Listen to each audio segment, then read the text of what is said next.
view. This is incredible. An Ontario County nonprofit. Overlook Horizon high-altitude balloons. 3, 2, 1, launch. Hey guys, Tori here from Overlook Horizon. How's it going? We are live here on a Wednesday afternoon, exactly 7 days before SpaceX's Demo-2 mission. The DM-2 mission coming up in 7 days. We're here a little bit early. This is a little bit informal. I kind of set this up in a bit of a hurry because we have astronauts Bob Behnken and Doug Hurley that are heading over to the Kennedy Space Center right now. They should be landing here in about 10 minutes. I'm actually going to pull up some of that information.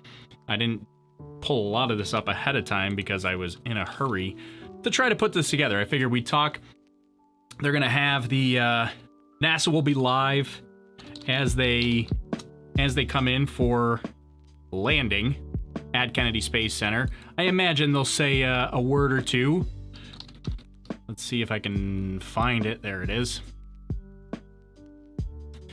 So I imagine they'll say a word or two as they come in, and we'll see what happens. I didn't probably could have got rid of the countdown. How do I get rid of the? Well, I can't get rid of the countdown here. See, I'm not used to this. I bet I could do it on Stream Elements here. Here, we'll move this over here. For a brief moment. Where'd it go? I lost the window. I lost it. No, you don't want that. That's OBS. Where'd my window go? Oh, there it is.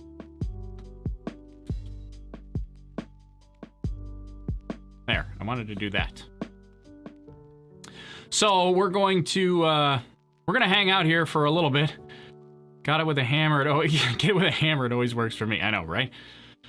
We're gonna try to get rid of that. But here is the flight map, and we have. Let's see. Can we hide other aircraft? So there we go. That is Bob Behnken and Doug Hurley. I'll remove ads. We can remove ads because I have a paid account for this.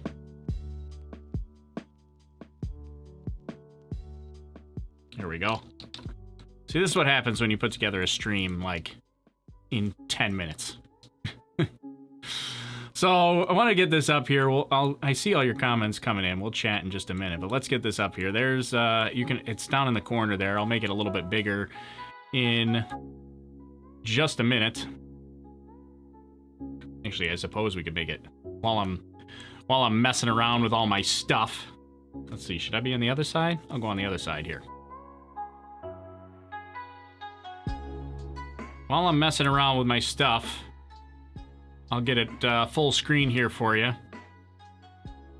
And I'll see if I can get rid of the... I want to get rid of the countdown. We don't want to confuse anybody. There's not an actual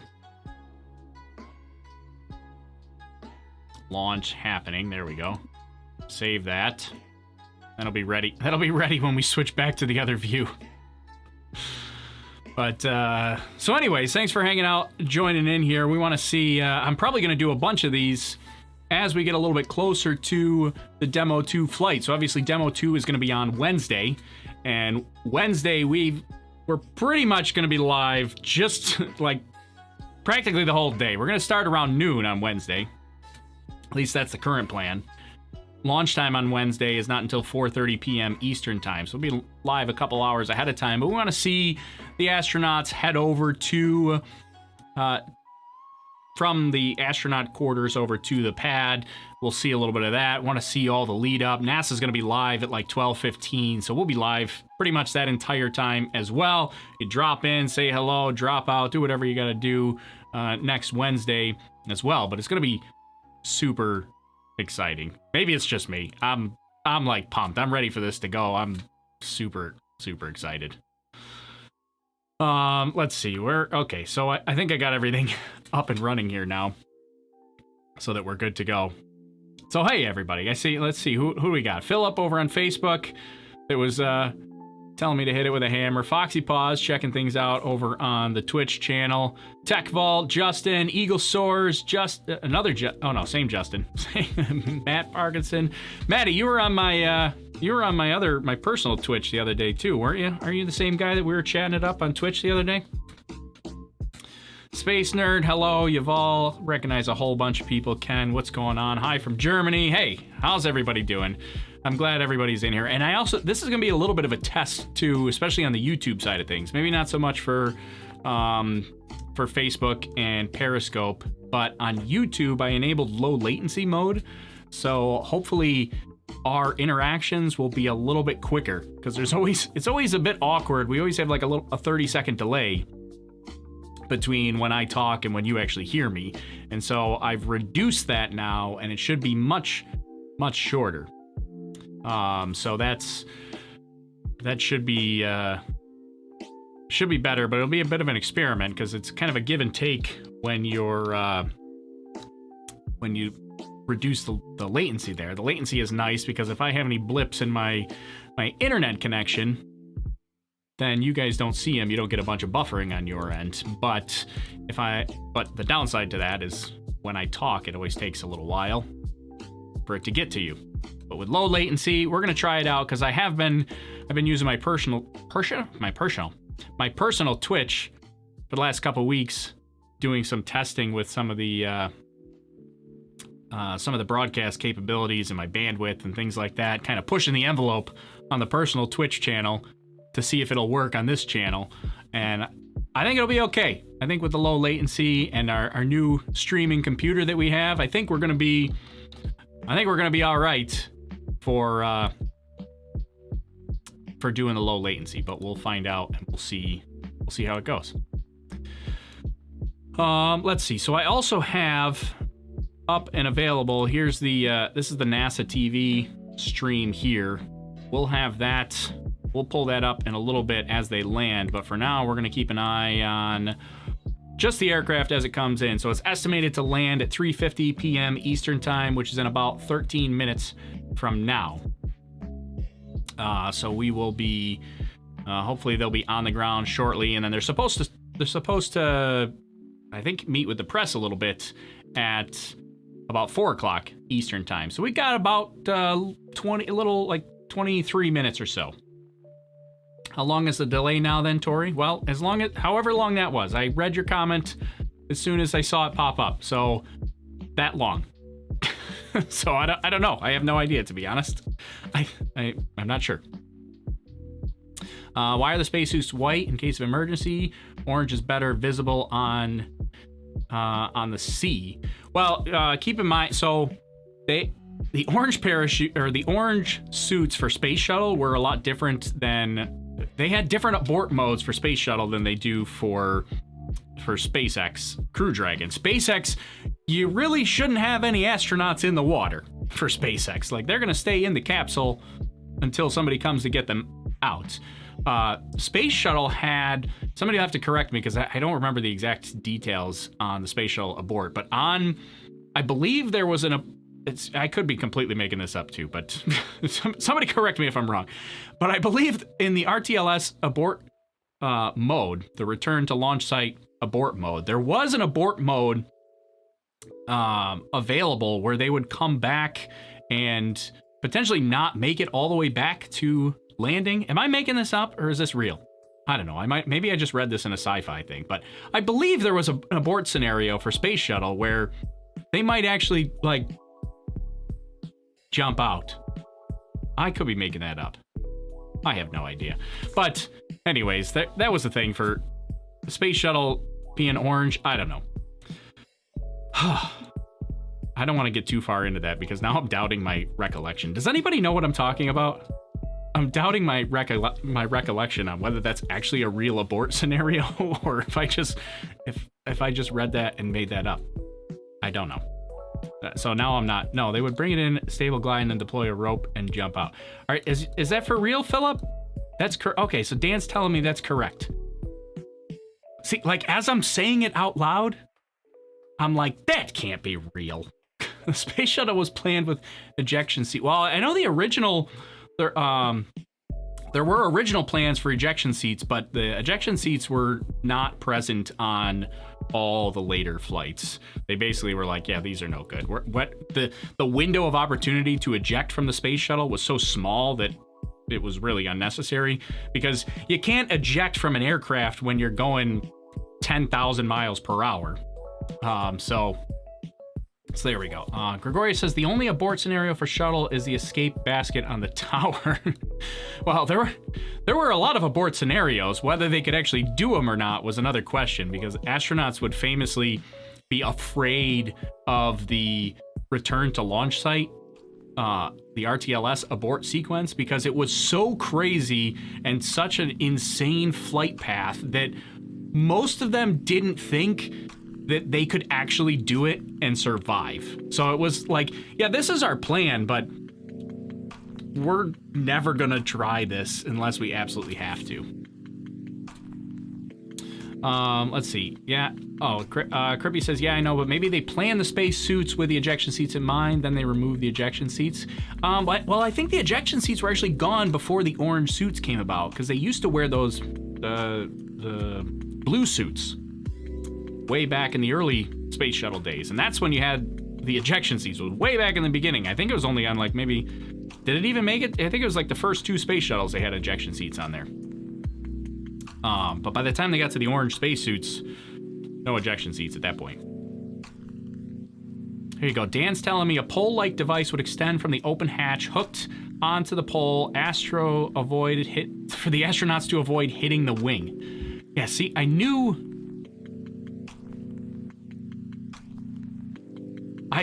I had I thought I was remembering that correctly, but I didn't want to go too far down that road and somebody be like, dude, you're making this up. You saw this in a cartoon somewhere.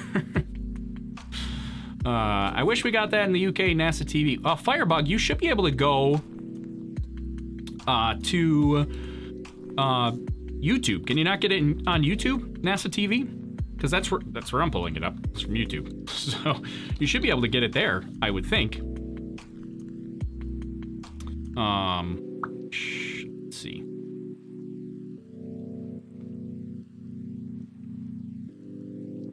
You are correct. First 2 shuttle. There you go. Thank you, Michael, on Facebook. First 2 shuttles had ejection seats.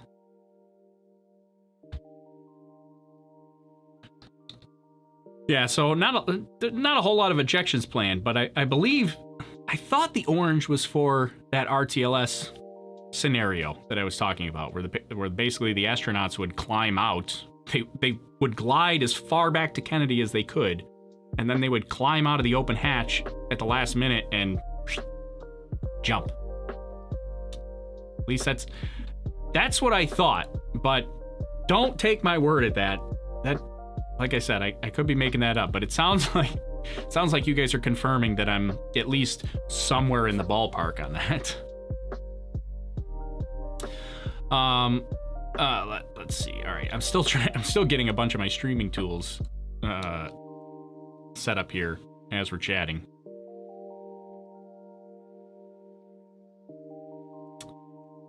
There you go. Dan says exactly correct. Well, thanks, Dan. You're making me feel better that at least I'm not completely making things up. I try not to do that the best I can, but sometimes it happens. Noah, hi, can I get a shout out? Well, no, I can't do shout outs, but I'll read your comment, Noah. How's that? We can't get too far into the shout outs. No, I'm just kidding. But let's see. Hope it comes back up soon. What comes back up? On the NASA TV stream? Is it not going? I got NASA TV here. Now, I don't even know if this is the right NASA TV. Oh, look, they're doing balloon stuff here. There you go. Scientific balloon facility. Look at that. That's coincidence. I didn't even know that that's what they were airing right now. We're gonna come back to that. We're still watching. Look at, they're coming. They're on final approach here. They're going into the Space Shuttle QQS Space Shuttle landing facility. Here is where they're going to be landing the Gulfstream aircraft. So it looks something like this. I thought maybe they were going to fly the T-38s because there was a pair of T-38s flying around Houston right before the Gulfstream took off. And I was like, man, are they gonna go over in T-38s? That would be pretty awesome. But then the T-38s landed and the Gulfstream took off. So no, they did not go over in the T-38s. There was another stream scheduled, but maybe they scratched it and wanted to put it on the regular stream, maybe? Oh, yeah, I don't know. I just assumed it was going to be on the regular NASA TV stream, but hopefully I don't have to hunt everywhere to find it. So if somebody finds it before me, let me know, because I'm just on the regular NASA TV stream. They're about to land. Yeah, so here we're getting pretty close. 3:51 is the estimate from flight radar, and it's 3:45 right now. So we're about 6 minutes away from landing, according to the flight radar estimate. Philip, scroll up. Look at my last post. How far did I gotta scroll? The orange suits, I'm not entirely sure, but I think they were called launch escape suits. They had life-saving things on it, like survival stuff. That I think you're correct on. I do believe that the suits had life support control, or controls on them. I don't know the actual extent on it. I'm not a super expert on the shuttle days, just a casual fan, but I do believe you're correct on that, Philip. What's that? Jason just arrived. What's Crew Dragon launch date? Next Wednesday, a week from today, almost exactly a week. Next Wednesday, 4:30 p.m. Eastern Time is when the Crew Dragon launch is scheduled for. We'll be live like 4 hours before that. So it's going to be a crazy day. And then I don't know when I'm going to end the stream, because NASA's going to have continuous coverage from launch all the way to docking, which is the next morning, like 18 hours later. And I want to cover docking, and I want to cover launch, but there's no way, I don't think there's any way I can stream for 18 hours straight, but it's still up for discussion. Do we have a launch today? No launch today. This is just Bob Behnken and Doug Hurley are coming into NASA's Kennedy Space Center. Figured we'd hang out, talk about it a little bit, just get the hype going. Get the hype train a-moving for Demo 2, because I just can't contain my excitement anymore. I had to come on, and we had to talk about this. My original plan for the hype train here was to do that during the Starlink mission, but they scrubbed Starlink until after Demo 2, so now we just have to do other streams to get the hype going. Let's go back and look at what else we missed. It'll be on NAS TV stream, I think. I hope so. I hope you're right. Some stores for my workplace open on Friday. Hoping mine doesn't open until after DM-2. Yeah, right. Don't end the quarantine until after DM-2, or maybe we'll just keep the quarantine for 1 day so everybody can stay home and watch DM-2. Hoping nothing happens to Crew Dragon with Doug Lavero's resignation. Yeah, that's kind of crazy too. I don't know if you guys saw this. So we had the associate administrator for human exploration and operations, guy by the name of Doug Lavero. I think that's how you say his name. I'm not sure. He resigned like yesterday, 8 days before Demo 2. Which is kind of crazy. I mean, it's not going to affect Demo 2 because at this point, the wheels are in motion for Demo 2. It's not going to affect anything. But the timing of that is pretty crazy because, somebody had to have known that the guy that's in charge of human exploration and operations, him resigning 8 days before Demo 2, somebody's going to ask a couple of questions. So it is kind of crazy that happened. You wonder, was somebody making a statement? Was somebody just like, who cares? But it feels like somebody was making a statement, but I don't think it had anything to do with Demo 2. The rumor mill is going crazy with this, but the latest rumor that I've heard that seems to be the most plausible, and again, purely speculation, purely rumor, is that it had nothing to do with Demo 2 at all, is that it was more related to the HLS, it's the human landing system that they just announced for the lunar landers, and the fact that Boeing did not get one of those awards. Somebody said that had something to do with it. I don't know, that's rumor. There was also like a leaked email that came out from Doug that said something very vague along the lines of like, I made a decision that I thought would further the program, but in hindsight that decision was wrong or something. It was very cryptic and so we don't know what happened. A lot of speculation happened, but it sounds like it had nothing to do with Demo 2, which is the good news. But even though it had nothing to do with Demo 2, it seems like somebody was making a statement by having that go down 8 days before Demo 2. Again, I don't know, but It is. It's interesting. Interesting timing. Oh yeah, Dan says the space shuttle suits had glow sticks and emergency location transmitters as well. I forgot about the glow sticks thing. I remember hearing about the glow sticks too. Okay, they fixing to land, folks, says Michael. Raj over on Twitch. Hello. Hey, Raj, what's going on? Oh, and GVA Morning Show. Hey, thanks for the super chat. Appreciate it. Yeah, GVA, my Twitch buddy. We've been hanging out over on my personal Twitch channel, like I said, the last couple of days. He's been hanging out, watching me be absolutely terrible at my gaming, but we were hanging out, chatting a bit, nonetheless. Let's see. He switched companies. Jack, I'm assuming that's Doug Lavero. Let's see. JAXA launched a supply ship today. Oh yeah, I did see that, Justin. There was a resupply ship from JAXA, which is Japanese Space Agency. Something, yeah, MVM talking about something to do with contracts awarded for Artemis. Yeah, that's the rumor that I had heard as well about the HLS contract. That's a human lander system. Not sure. But here we go. They're coming in for landing here now. Should be landing any minute. It's 3:51, estimated 3:51. Do we have NASA TV have anything? Yep, no, nothing there. Maybe Twitter. What about the Twitter machine? We'll pull that up as well. Just in case something comes up there. Somebody is gonna post on... Somebody's got to post this at some point. There we go. Turn it in for final approach here.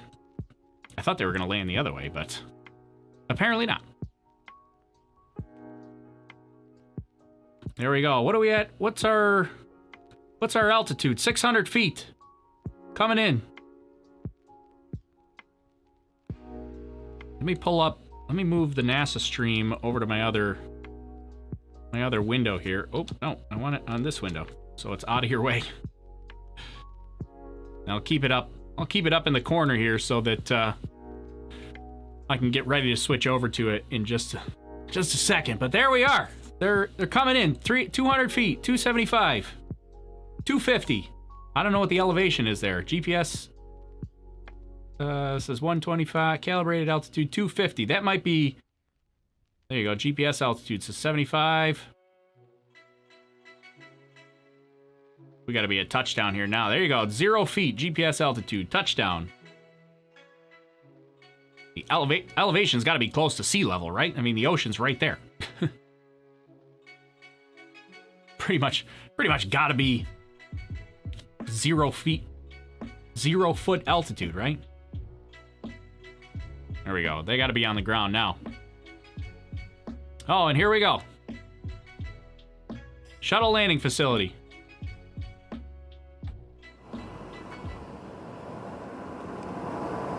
So they got to be coming in for rollout here now.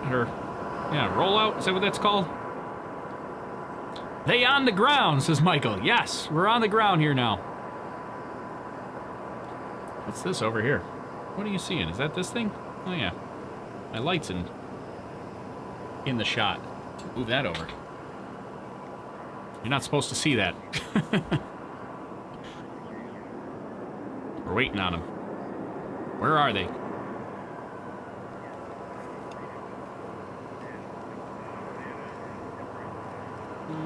And GVA, how come, you're not going to know the answer to this, but how come your super chat didn't show up in my bar at the bottom here? It's supposed to show up there. I don't know why it didn't.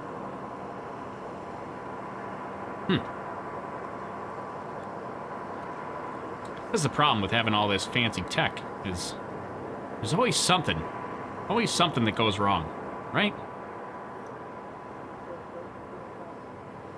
I feel like it never ends. There's so much to keep track of to make sure it's working right.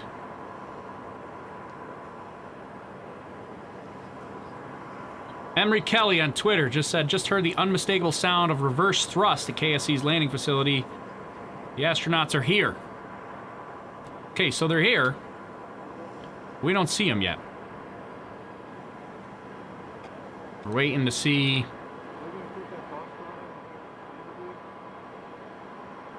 Waiting to see if we got anything. I got nothing so far. Oh, it's getting louder. Jeff wants to know what we're looking at. This is the arrival of Bob Behnken and Doug Hurley at the Kennedy Space Center. They just traveled from Houston over to Kennedy Space Center today in preparation for next week's DM-2 flight. So I'm hoping that maybe they'll, I don't know, hoping they'll say a word or two, but we're going to see.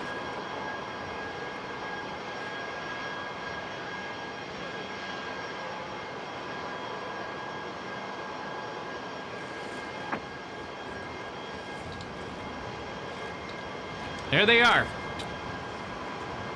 There's our Gulf Stream with our two astronauts.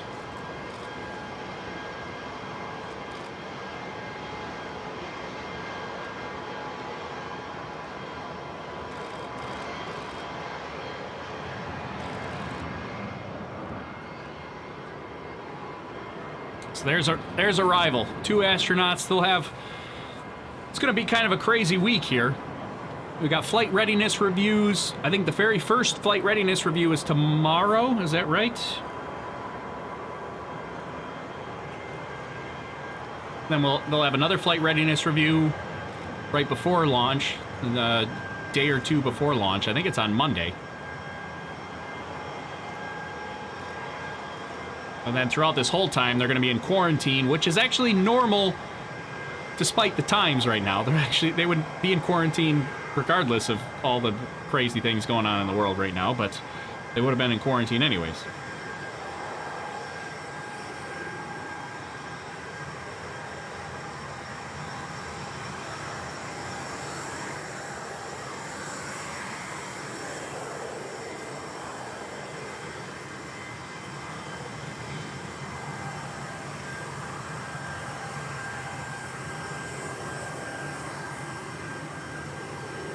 I was looking to see, does anybody have a link to the timeline of events for the next couple of days? I have it somewhere, but I don't have it readily available.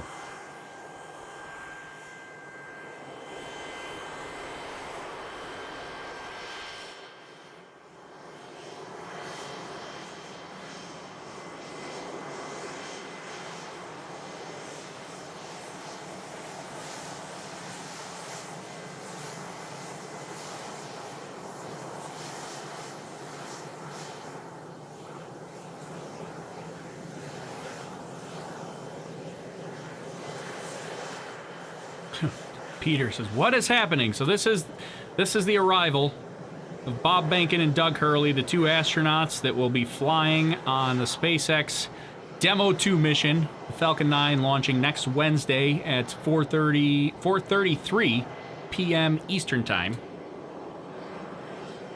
That's 21:33 UTC.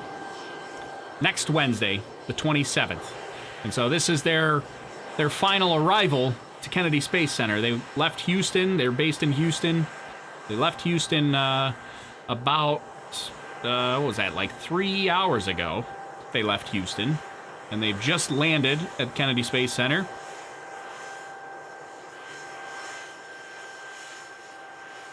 Slow news day. You're not into this? Just me.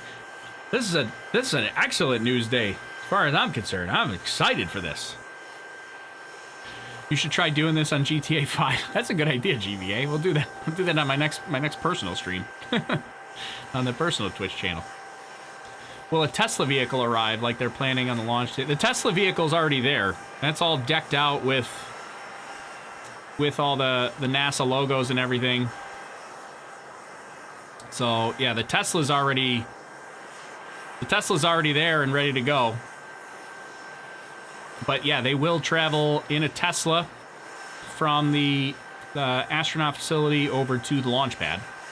They're going to ride in the back seat, both astronauts. Will they be wearing the new spacesuit? Probably not today, but they will when they ride in the Tesla.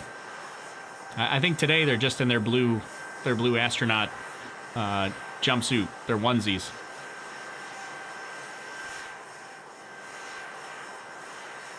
SpaceX. Oh, okay. Is that the timeline? MVM, is this the timeline that you just sent me that I was looking for? Let's see if that works.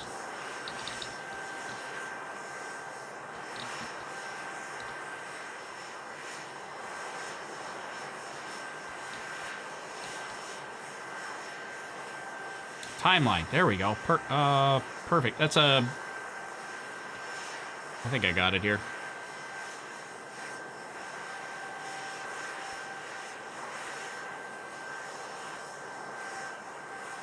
Let me see if this is what I was looking for. While we await the appearance of the astronauts.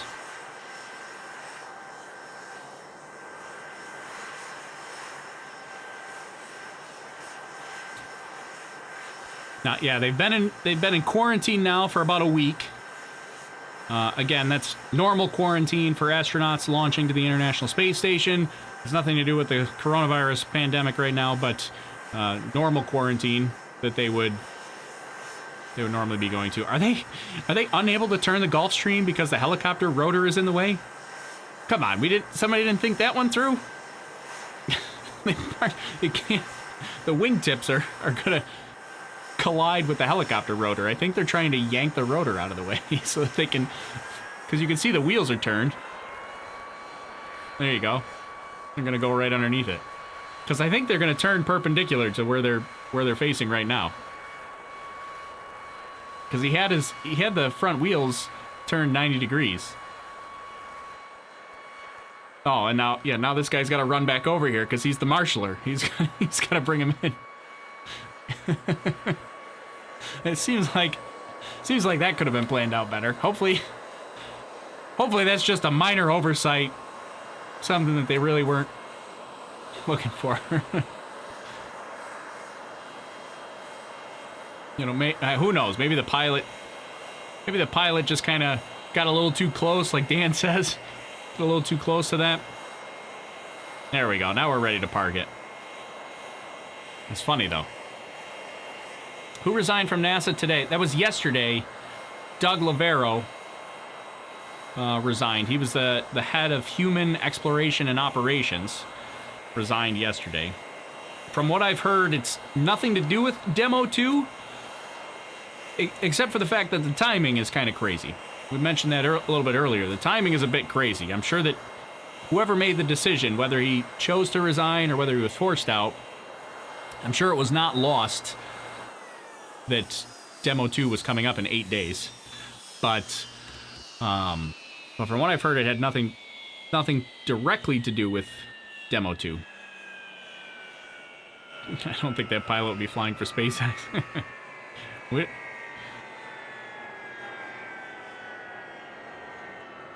Was a Soyuz launch today, or was it a record? No, I don't think there was a Soyuz today. There was a JAXA launch today. I don't think there was a Soyuz today.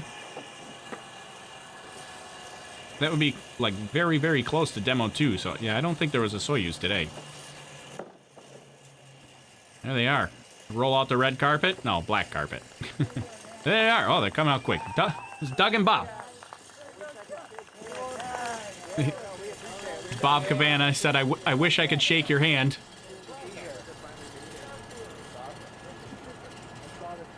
Everybody's got their masks on. They're staying socially distant.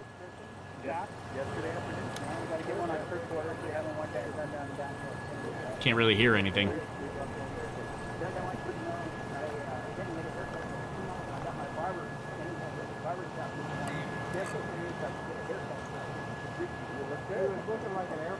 Yeah, there was a JAXA launch today. That's the Japanese resupply mission. No Soyuz, though.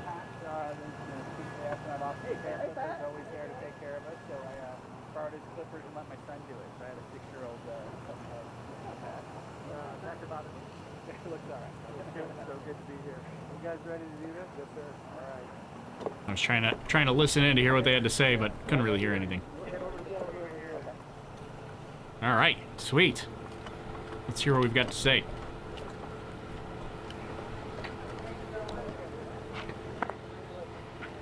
All right, good afternoon. Welcome to the Kennedy Space Center.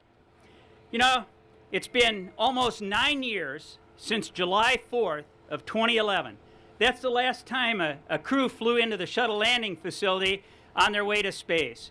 And I can't tell you how great it is to welcome Bob and Doug here for this historic mission. You know, I look at what we've accomplished. You know, this is a whole new way of sending people to space. The Commercial Crew Program.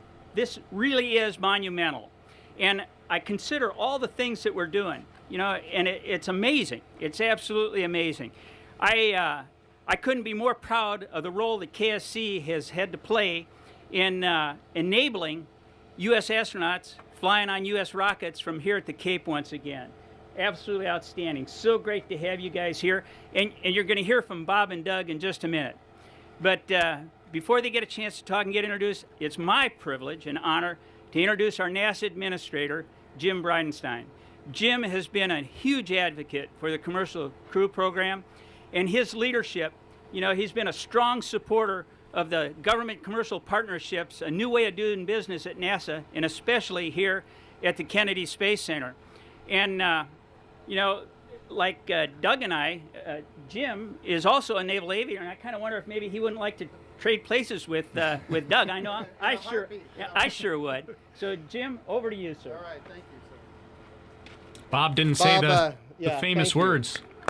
American Bob, rockets it's, on great American to be here soil, at the or Kennedy American Space Center, astronauts from where, whatever it is. history is made Jim will over say and it. I'm over sure he again, will. And Bob, your leadership has really transformed this facility. As you mentioned, July 4th, 2011 was the last time we had crew arrive to take off on a shuttle flight.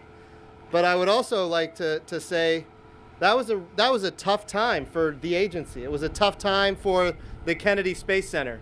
And because of your hard work and determination and so many others here at the Kennedy Space Center, we are on the cusp of launching American astronauts on American rockets from American soil yet again. There it is. And as you said, Bob, this time we're doing it differently than we've ever done it before. NASA is not going to purchase, own, and operate the hardware the way we used to purchase, own, and operate the hardware.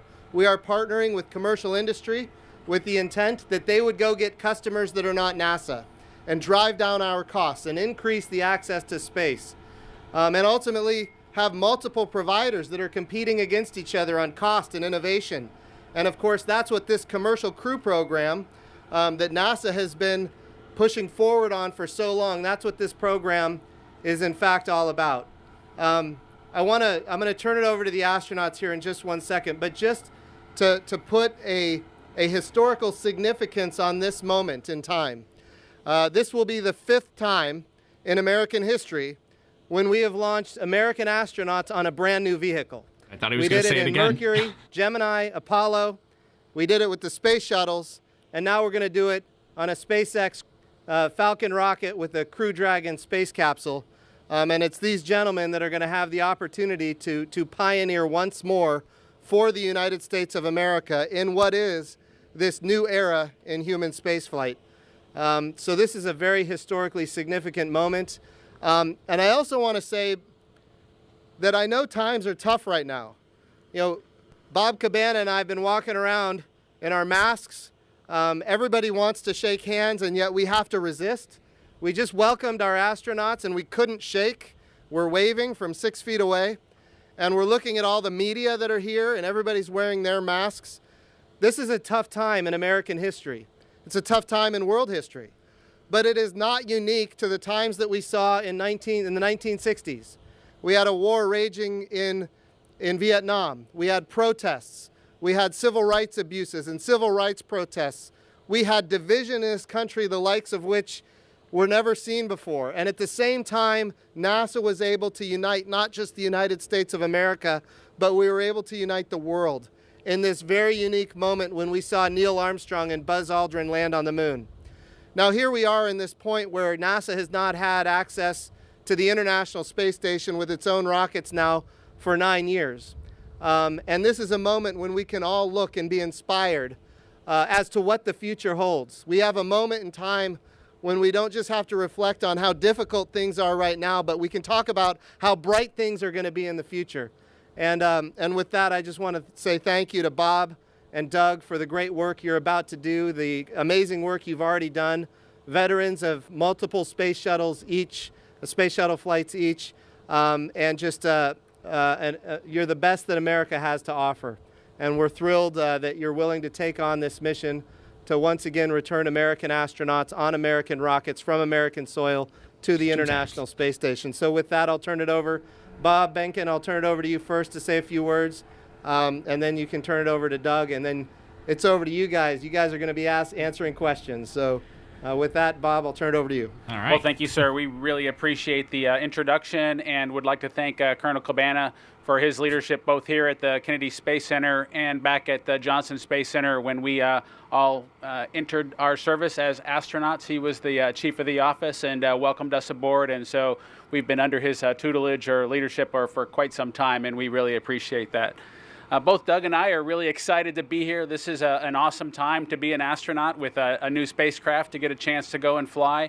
As graduates of military test pilot schools, if you gave us one thing that we could have put on our list of dream jobs that we would have gotten to have someday, it would have been to be aboard a new spacecraft, be conducting a test mission aboard that spacecraft, and Doug and I get that chance to do it. So we're thankful for that opportunity. And we view it as an opportunity, but also a responsibility for the American people, for the SpaceX team, for all of NASA that's put this opportunity together and entrusted us with it. And so just excited to be back in the great state of Florida at the Kennedy Space Center, headed toward 39 Alpha, and a chance to launch again from American soil on an American rocket. Thank you. See, he didn't say the full phrase. Jim would be upset. That's good. Yeah, over to you, Doug. It's just, it's an incredible honor to be back here at Kennedy Space Center. Bob and I started out, our first astronaut jobs were here at Kennedy, so we spent the first 3 or 4 years after we were ASCANs launching, or helping to launch, obviously, shuttles into space, and this is a very, very special place to us. It's almost like a home away from home, so it's great to be back. It's an incredible time for NASA, the space program. Once again, launching U.S. crews from Florida, and hopefully just a week from about right now, which is incredible. I happen to have been one of the 4 astronauts that landed here almost 9 years ago in T-38s on the 4th of July of 2011 to close out the Space Shuttle program. So it's incredibly humbling to be here to start out the next launch from the United States. Also want to thank the incredible men and women of SpaceX, from Hawthorne to McGregor and here at Kennedy, that have put so many thousands of hours of work into this rocket and to this spacecraft. And we're looking forward to getting up close and personal with Falcon 9 and Crew Dragon here in just a few days. Thanks again for everybody at home supporting us and supporting NASA. This is a great time in America to be able to do this again, and Bob and I are honored to be the lucky ones to fly this vehicle. Thank you. Hello, this is Marcia Dunn of the Associated Press. It's been a long road, an emotional roller coaster. Do you have a sense of triumph, at least a little bit? And tell me what's going through your minds and hearts as you're finally here to really launch. I don't. Triumph is probably not the word I would use. I mean, we've been working. Bob and I have been working on this program for 5 years, day in and day out. And there are folks here at NASA and at SpaceX. It's longer than that. It's been a marathon in many ways, and that's what you'd expect to develop a human-rated space vehicle that can go to and from the International Space Station. So I think, it's a long time coming in some ways, and I think if you asked us, how quickly getting to this point, it's gone pretty fast. Other times it's been very slow. And just a lot of work, a lot of travel for a lot of people to get us to this point. So I think it's kind of a culmination, and it's that next stage of human spaceflight. Hey, Bob, Doug, good to see you guys. Hey, good to see you. Thanks. Doug, I'll give this one to you. When you landed on STS-135 9 years ago, right over there, you had no way of knowing how or when Americans would launch again from American soil. There was no NASA SpaceX partnership. There was nothing called CCP. Does it seem improbable now that you're back how this whole thing has come full circle, both for you in particular? Yeah, I mean, when you fly a shuttle flight by the time you land, you're just exhausted. You're glad that you had a successful mission and you just want to see your family. And I think, after that, you think about, okay, what's next? Because we obviously knew that was the last shuttle flight, but we also knew we were flying people on Soyuz. We were going to continue to fly on space station and those kinds of things. So, yeah, from that standpoint, absolutely no expectation that frankly, that I would have even flown again. But, it's an evolving thing. And, the folks at NASA had a great idea to form a public-private partnership with companies and compete for basically space travel. And it has ended up in this situation. And, we're lucky enough to be on the vehicle, obviously, but it has been a long road in a lot of ways. But I certainly consider myself very lucky to be part of it. Feels good to be in the launching business again. Absolutely. Hey guys, good to see you. Greg Pallone, Spectrum News 13. Hey, Enjoyed flying with you in the STA, Doug, back in 2011. That was a lot of fun. Yeah, that was a while ago. That was a while back, I know, almost a decade. Just wanted to know, back in 1981, these two guys named Young and Crippen climbed on top of a shuttle, the Shuttle Columbia. It had never been flown. It was a test.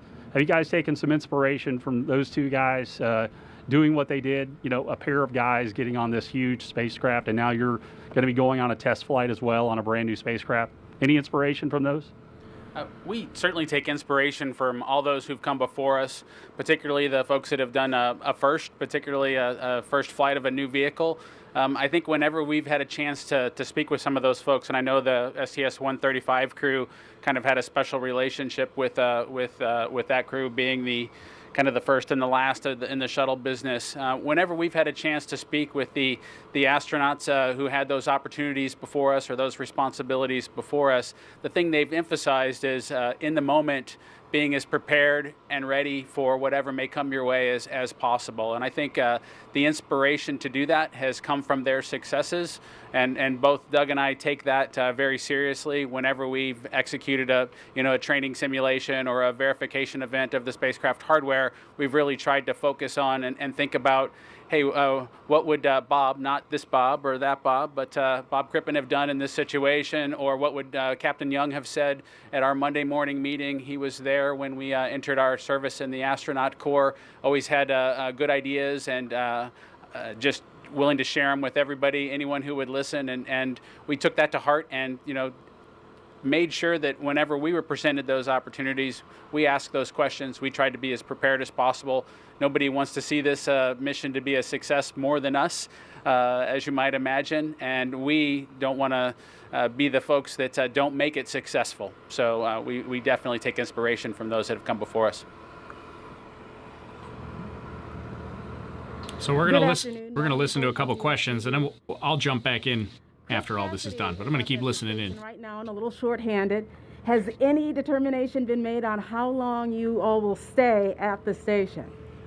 For a while, I think is the right answer. 1 to 4 months is what I think they're looking at, and of course, there's a lot of things that go into that decision. And part of it is the flight test of this particular vehicle. Part of it is whoever's coming next, Crew 1, those folks, and when that vehicle will be prepared and ready to go, and then the things that need to be done on board space station. So it's just a lot of juggling going on right now, and trades being made, and we're prepared for any and all of those eventualities. And honestly, in fact, we just got an email from Chris last night, and I think I can quote him. He said something about he's looking forward to seeing our ugly mugs on board space station, and I don't particularly agree with him on that part, but he is working very hard up there, as you might imagine, as the single USOS crew member. And, we're hoping to just go up there and lend a couple extra sets of hands and hopefully not make more work for him in the meantime. But it's exciting because,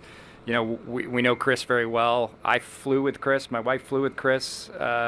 So it's a special time for all of us to just get to be, up there on space station together and maybe take in a little bit of everything ISS has to offer, rather than the 2-week shuttle mission, which is just, you never stop and you don't get a chance to really take it all in quite as much.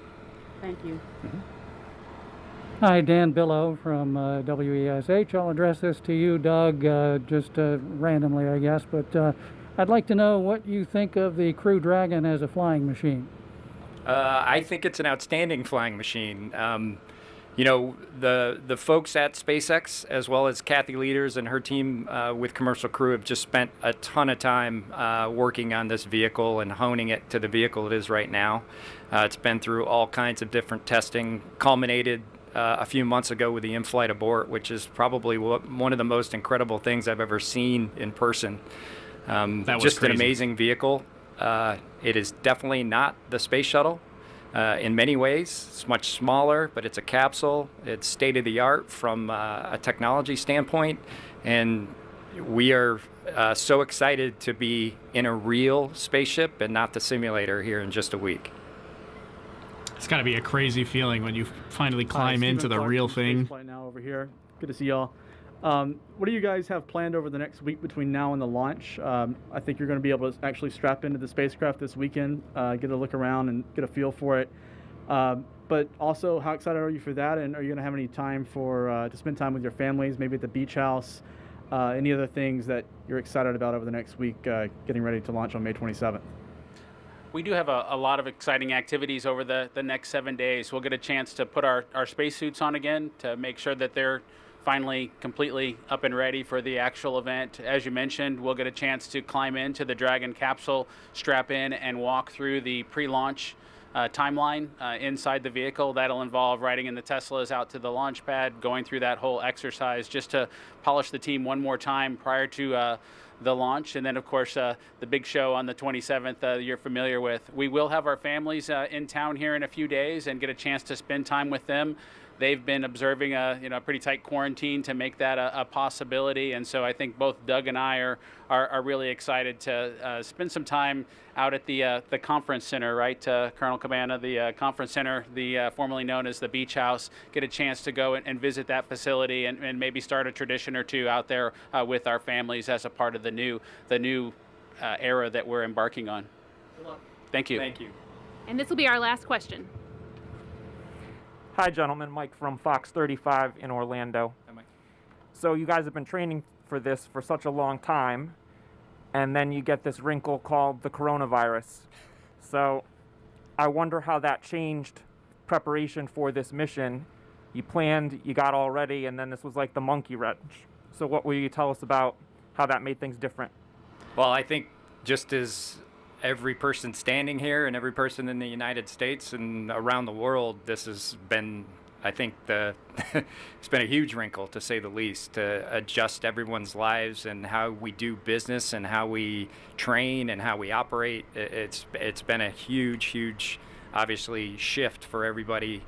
But I think for us in particular, it was challenging because we were at that phase probably the last year and a half, where we were traveling to SpaceX literally every week, and we had to come up with ways to make sure that not only did we keep the teams that we were working with safe, but obviously ourselves safe and our families. So I can't emphasize enough of how quickly the folks out in Hawthorne, because that's where we did a majority of the Dragon training, responded and did everything that they could to keep us safe. And obviously they did great work, as well as the folks at Johnson and NASA.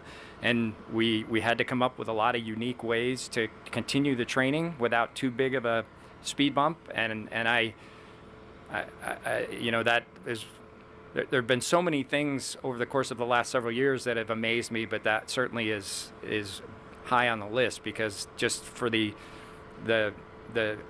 absolute complete shift that people had to do in the way they just did anything in their normal lives completely changed. And to continue training not only on Dragon, but getting our training on Space Station before we left was also important, and the teams just really came together and pulled it off. So I it'll be something that we'll have to talk about in a lot more detail after the flight, just how people just really stepped up. It was really a neat thing to see.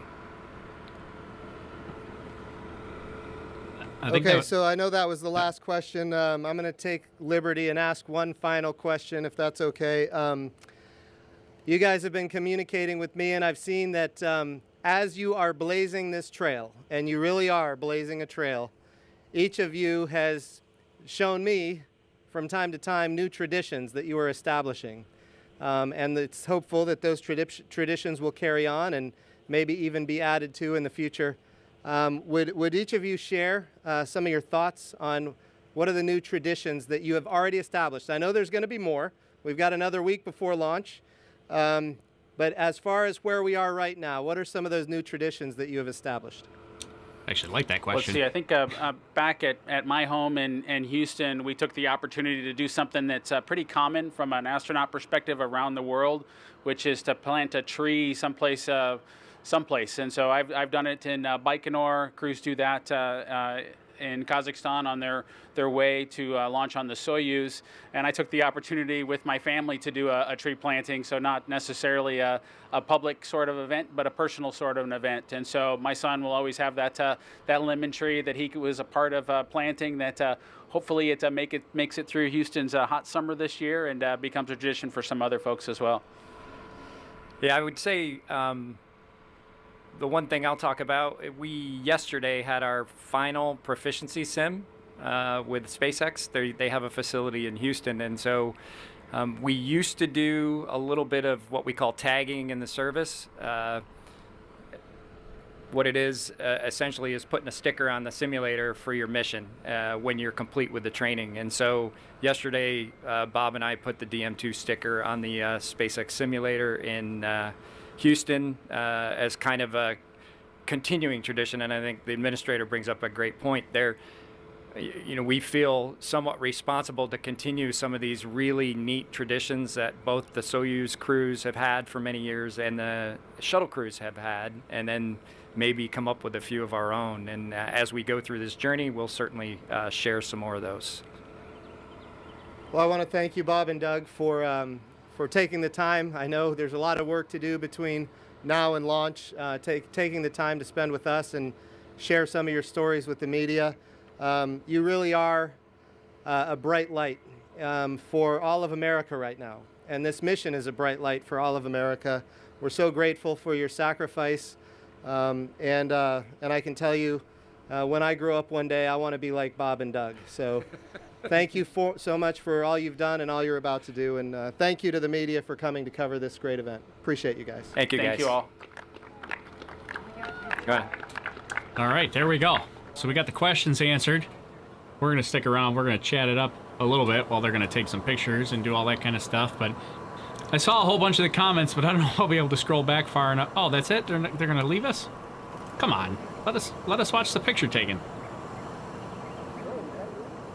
That's it. They're just going to end it like that, huh?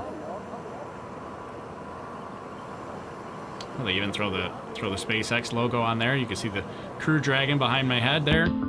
Oh. And that's it. Okay. So gonna mute that so I don't get copyright trouble, but that's it. And then we just go to views from space, from the space station. Okay.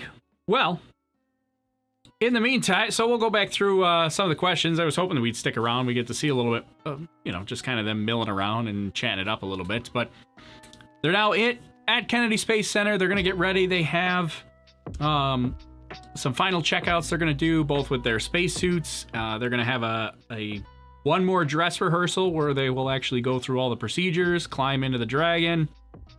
It's going to be kind of crazy. And then next Wednesday, 4:33 p.m. Eastern Time, that's 21:33 UTC, is launch time.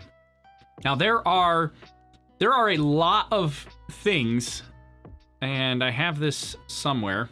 See if I can find it on demand. But there are a ton of things that have to go right on launch day in order for them to be able to launch.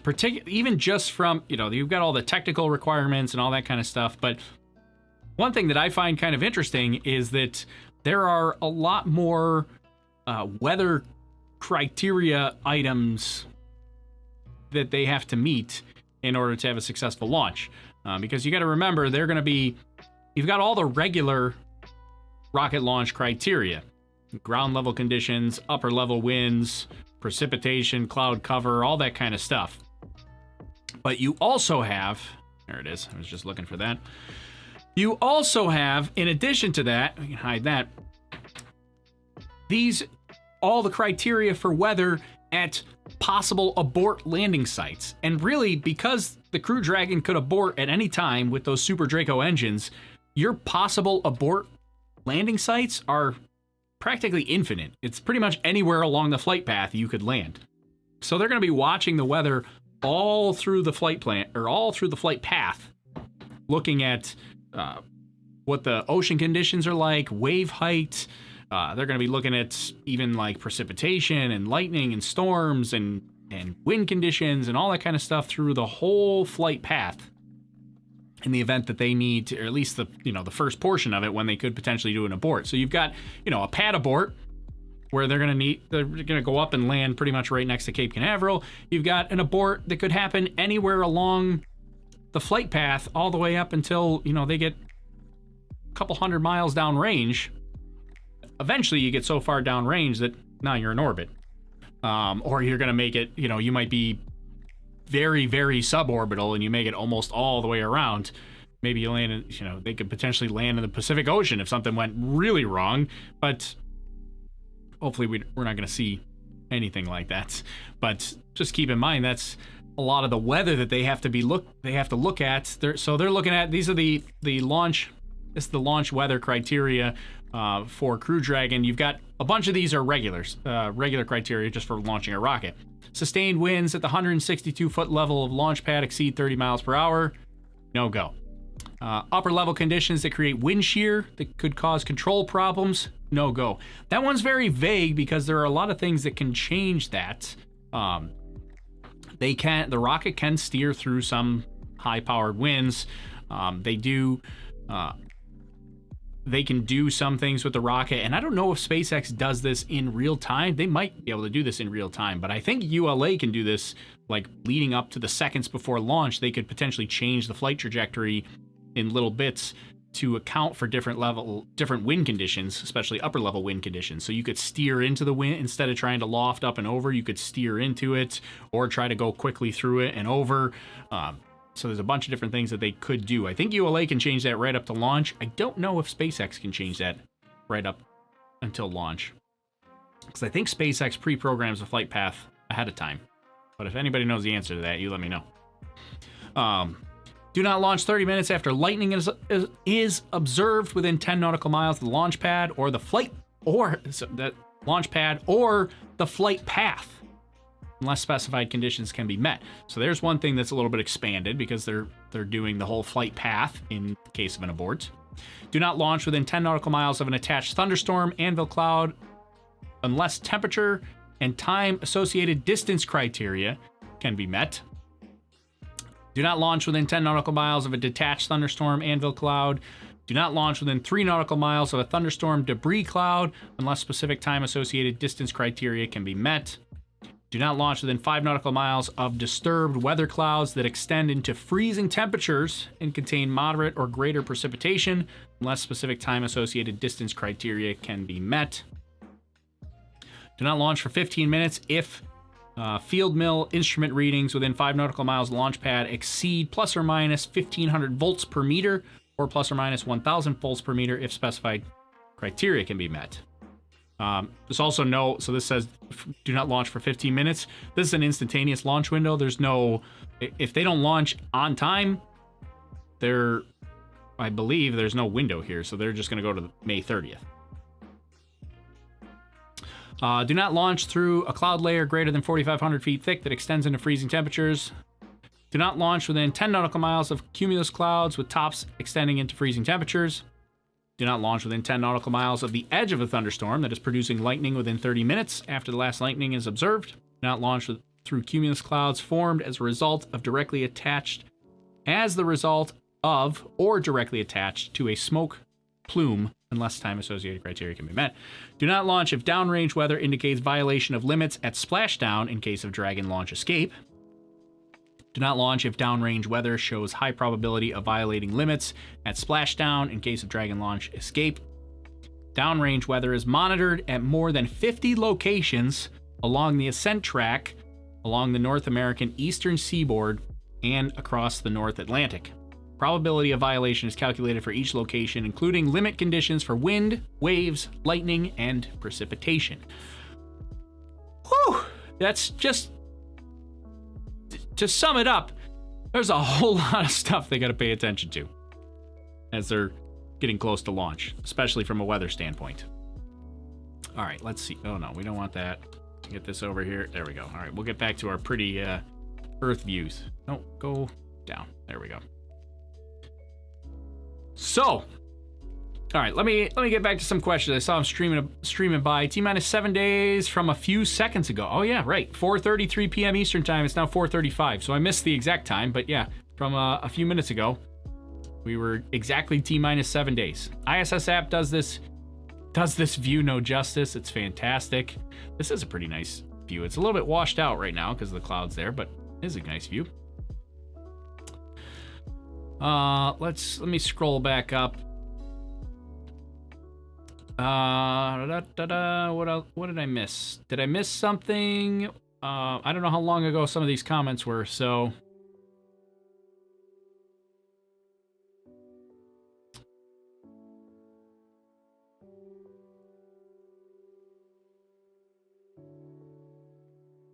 When is today's test? Yeah, no test today. This is just the arrival of the astronauts at Kennedy Space Center. So we just wanted to check in, check the press conference. We're probably going to do a couple of these stream. I'm going to try to keep an eye on the press events that are happening over the next week and try to go live for each of these press events. If I think there's going to be some information or discussion or something we can at least see and talk about.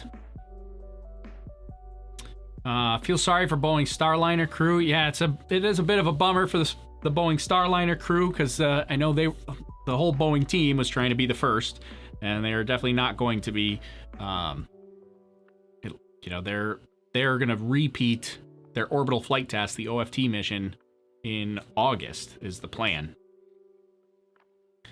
Space Caterpillar, top left. Somebody saw Space Caterpillar? I missed it. Yeah, Ian says Starliner will get there. Starliner will get there. We'll get there eventually. It's just, it's going to take a little bit of time for them to get everything sorted out. But then eventually, hopefully that'll be the good news in all of this, is that we'll be able to watch Crew Dragon launch, and we'll be able to watch Starliner launch, and we'll have a much more frequent launch cadence, and we can see both platforms and not just Crew Dragon. But who knows? I would love to see Crew Dragon increase the frequency as well, but it's going to be nice to have both platforms just so that there's some redundancy available. They shouldn't be allowed to go to space. They're contaminated with coronavirus. Well, we don't know that they're contaminated with coronavirus right now. They have been in quarantined. They would do that anyways. Going to the International Space Station, they always try to quarantine astronauts, even regardless of the current pandemic situation, just because they don't want to bring any illness to the International Space Station. Because even if you get, I don't know, I'm trying to think of any other sort of illness on the International Space Station. Any illness on the International Space Station is not going to be good. You don't have the facilities up there. It's not like you can just be like, yeah, you know what, I'm done here. I'm out. So any illness up there is bad. The coronavirus is very bad, definitely bad. But they're quarantining to make sure that they don't bring any virus to the International Space Station.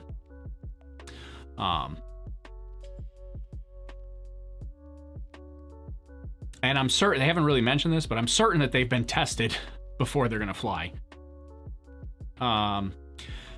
Playa Linda Beach should have the best viewing. Anybody else going to the beach to what? Well, I believe Playa Linda is closed because they don't want people going down to watch this in person. NASA, Jim Bridenstine has said that they want people to stay home and watch at home. So I believe Playa Linda Beach is going to be closed.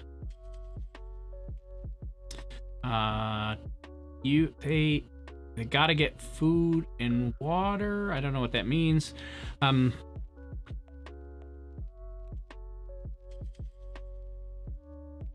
had software issues with their new planes, and the Starliner's computer had synchronization issues. Yeah, Boeing's had a couple of high-profile issues. Those are two completely separate organizations. The whole Boeing airplane group and the Boeing space group, two completely separate organizations. But it is I'm sure it's very frustrating for Boeing executives to have both problems happening at the same time, and so close together.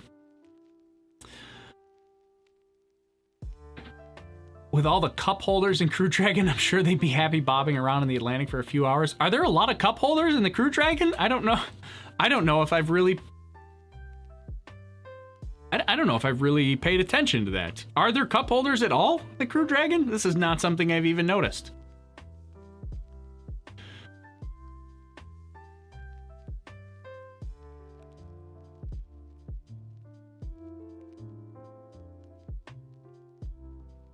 Let's see, trying to go back through the whole bunch of stuff that I missed here, trying to scroll back. It's definitely...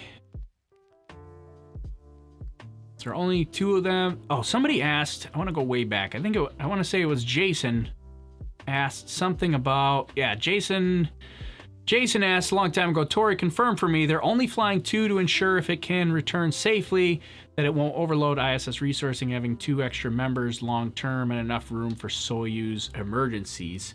Well, I don't think the flying of 2 astronauts is about overloading the ISS, because they used to fly the space shuttle up there, and they would, they'd have 7 people on board. So, although this is probably a little more long-term than the space shuttle would be, but I think the majority of the reason why they're only flying 2 is just because this is a demonstration mission.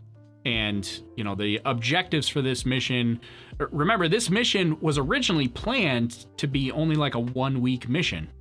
They were just going to go up, dock to the space station, hang out for a week, and then head back home. Now they're talking 1 to 4 months. They extended that mostly because the program's been delayed a little bit, and they're really trying to end their reluctance, or their reliance. Reliance? Is that what I'm trying to say? They're trying to end their dependence, how about that, on the Soyuz program to send American astronauts to the International Space Station. And so they're trying to reduce the amount of time that Americans are not on the International Space Station, or that there are very few Americans on the International Space Station. So by having these guys up for 1 to 4 months, then hopefully the idea would be they leave, and the next one, Crew 1, will come up next with 4 astronauts. So, yeah, the next mission will have 4 astronauts on board. I remember that question, Jason. Thanks for that. Wanted to get back to that. Let's see, where did I leave off? I read today on Twitter they had to search for a week on the ISS to find the American flag that went up on the last space shuttle. Is that right? I did not see this. Somebody tweet that at me on the Twitter machine. I did not see it, but that would be kind of funny. I thought it was just hanging on the hatch. I mean, I guess so in case you're not aware, STS-135 brought up a little American flag. I think it was only like this big. It's pretty kind of small. Brought it up, hung it on the hatch of the docking adapter where Space Shuttle docks to, with the intention of, I believe that American flag flew up on STS-1, and then they flew it up on STS-135 at the end of the shuttle program, left it there with the intention that the first commercial crew to go up, which will be Bob and Doug, would retrieve the flag and bring it back to Earth after their mission. But that would be kind of funny if they had to search for, what did you say? They had to search for a week to find it? Is that right? Somebody tweet that at me. I want to read that. There, go in case here. Let me put this up here in case you don't know where to tweet it to. Let me go over here so I'm not in the way. I'll go back over here now.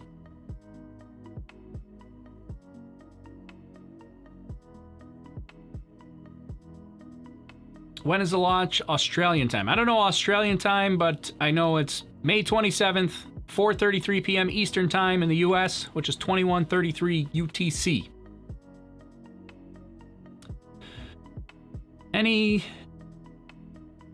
Any coincidence with the Russian head of spaceflight resign followed by NASA's head of spaceflight resign? I don't know anything about the Russian head of spaceflight resigning, but I don't think they're related, at least not from what I've heard. So the NASA Associate Administrator for, or is he Associate? I should get the title right before I say this. The NASA administrator or associate administrator? The NASA, where is it? NASA Associate Administrator, I was right. NASA Associate Administrator for Human Exploration and Operations resigned yesterday. From what I've heard, it has nothing to do with DM-2, but it's all still kind of speculation at this point. We really don't know. But from what I heard, it had nothing to do with DM-2, but the timing of the announcement, somebody had to know that this was going to raise questions. Jason talking about the cost here between Soyuz and Crew Dragon, which is, yeah, those numbers are right on as far, so Jason's comparing the Soyuz right now. The U.S. pays the Russian space agency $86 million per seat on the Soyuz to send an American to the International Space Station. NASA will pay SpaceX $55 million per seat for Crew Dragon. And when Starliner flies, actually, I don't think there's much of a savings for Starliner. It's just more of switching to an American company, because I think the Starliner cost is pretty close to the $90 million per seat mark as well. Somebody wants to look up, let me look up the Starliner cost, but I'm pretty sure it's pretty close to 90 million, almost the same cost, maybe even slightly more than flying on Soyuz.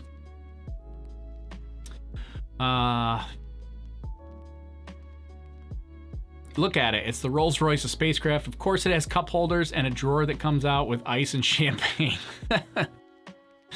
That would be kind of nice. Cup holders, ice and champagne along the ride. They might be a little bit busy for that, but you know, maybe it's splashdown.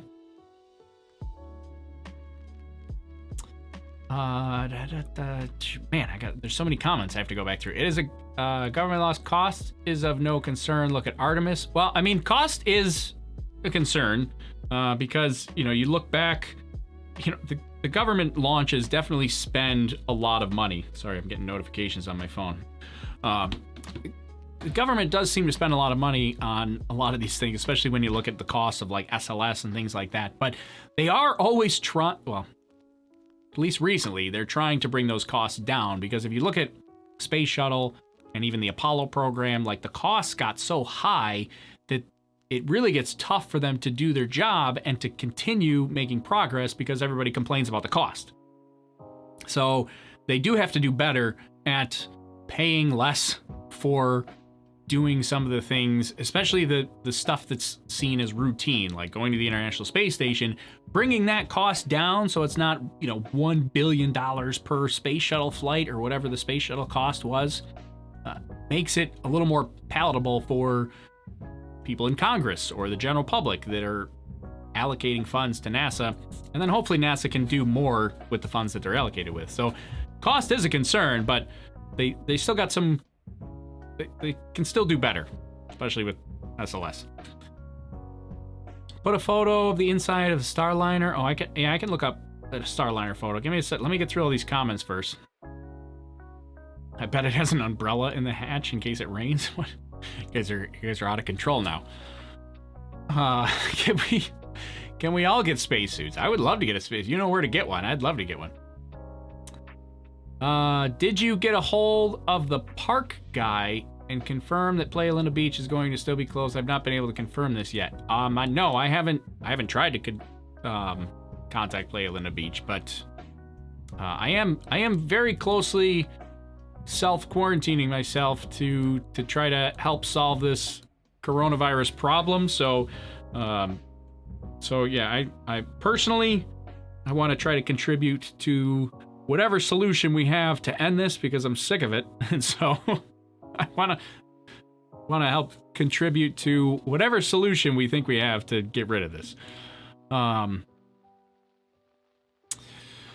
Capture the flag. Will you be doing an all-day stream on the 27th? Yeah, practically all day. I think I'm going to start around noon on the 27th, and I'll be going through launch and after launch, so it'll be, you know, at least 6-8 hours on the 27th.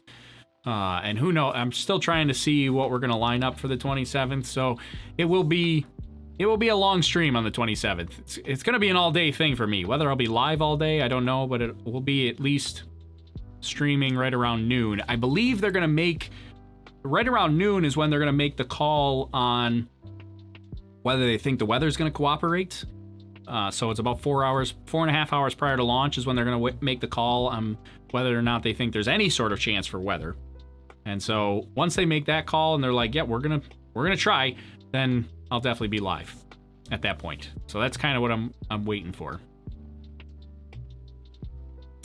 Starliner 90 million, but they claim later they can get it down to 70 million. Oh, all right. I'd be interested to see how they're going to do that, but all right. That's for Starliner. Flying with SpaceX is a lot cheaper than buying seats with the Russians. It is indeed. It's almost a little more than half the cost, but champagne and space lobster. Now we're talking space TV. Soyuz is a great vehicle, though. Time has shown Soyuz is a very reliable vehicle. It has performed very, very well for many years. With the exception of the one recent abort that they had.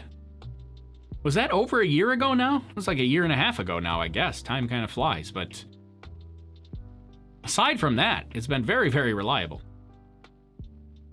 We were told in school that by the year 2000, everyone would have a spacesuit in their wardrobe.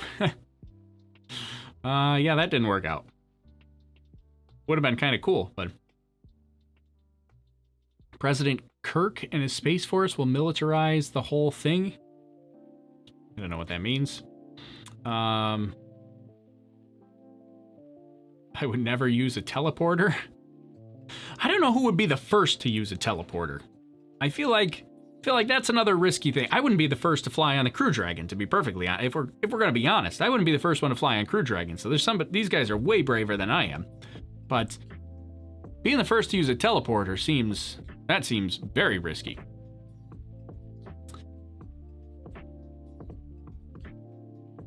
What do you think about my dream job being at NASA? Go for it, guy. Why not? I love it. Soyuz, yeah, the MS-10 abort. Yeah, that's what I was talking about, Emmanuel. I couldn't remember. When was that? The MS-10 abort. That was like a year ago. That was like fall of 2018, wasn't it? October, November 2018, somewhere in that range. Hi, Tori. My name is Chris. I have a question. I wonder if I could share. No. Yeah. All right. Thanks, Gregorius. Whatever. I started reading it before you got to it. Whatever happened to Boeing's capsule? Yeah. So Boeing's capsule had like two major issues. One was a timing issue. They might have even been related, but one was a timing issue where I'm gonna get this wrong, but I'm gonna try to remember the whole thing. But basically, the capsule gets its timing from the rocket. So the capsule needs to know how far into the mission it is at any given time. Like when did it launch and how far into mission they are, especially when it's autonomous like the OFT mission was. It was supposed to be doing all these things autonomously and doing circularization burns and getting itself into orbit. And so it needs to know how far into the mission it is in order to time those burns at the correct moment. In order to get that timing, there was kind of a large window, and so they don't pre-program that ahead of time. The capsule gets its timing from the Atlas V rocket. The Atlas V rocket gets its timing from launch control. And so at the moment it launches, it starts the mission clock at 0, and it actually probably starts before then. That's where you get the T- or the L- clocks. But the rocket, let's start at T0. The rocket launches and lifts off. And as the rocket separates from the capsule is supposed to obtain that timing data. It's actually supposed to do that a little bit earlier than that, but it's supposed to collect and obtain that timing data from the Atlas V rocket and say, okay, thanks for the handoff. I have all the information now. I'm going to go continue on my own, and I know exactly what part of the mission I'm in. When Starliner did that, Starliner didn't do that. Let's put it that way. That part failed. And so Starliner was further into the mission than it actually was, as far as the computer was concerned. So it thought that it was further into the mission than it actually was.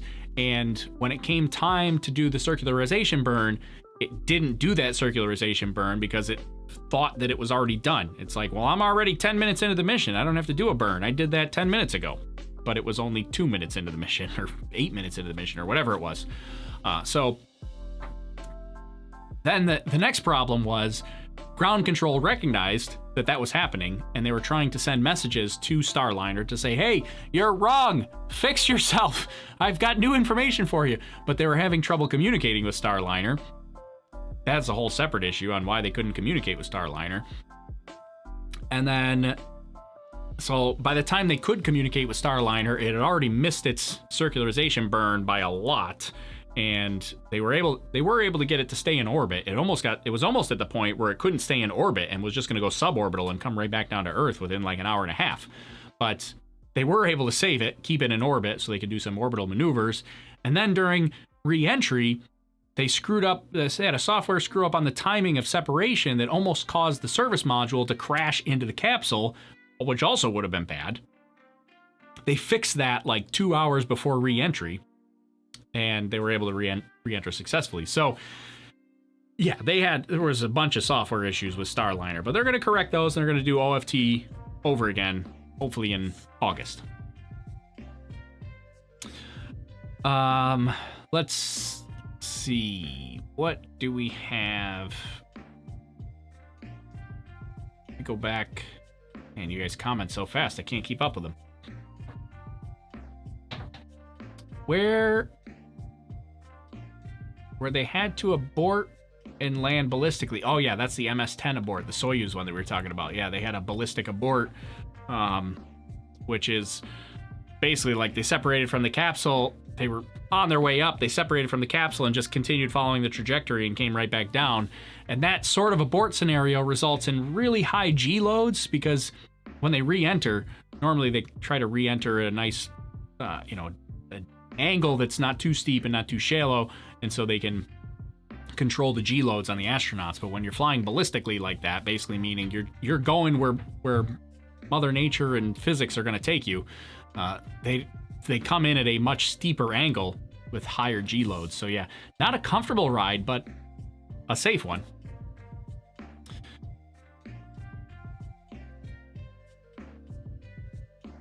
A chicken would be the first to use a teleporter. Now you're talking.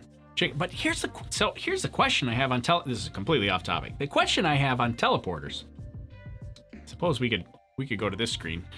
Question I have on teleporters is like, what happens to like your consciousness? Like if you're teleporting from here, if you're like disassembling yourself at the atom level and then reassembling over there, are you really the same person? How would you ever know? It's crazy. Way off topic.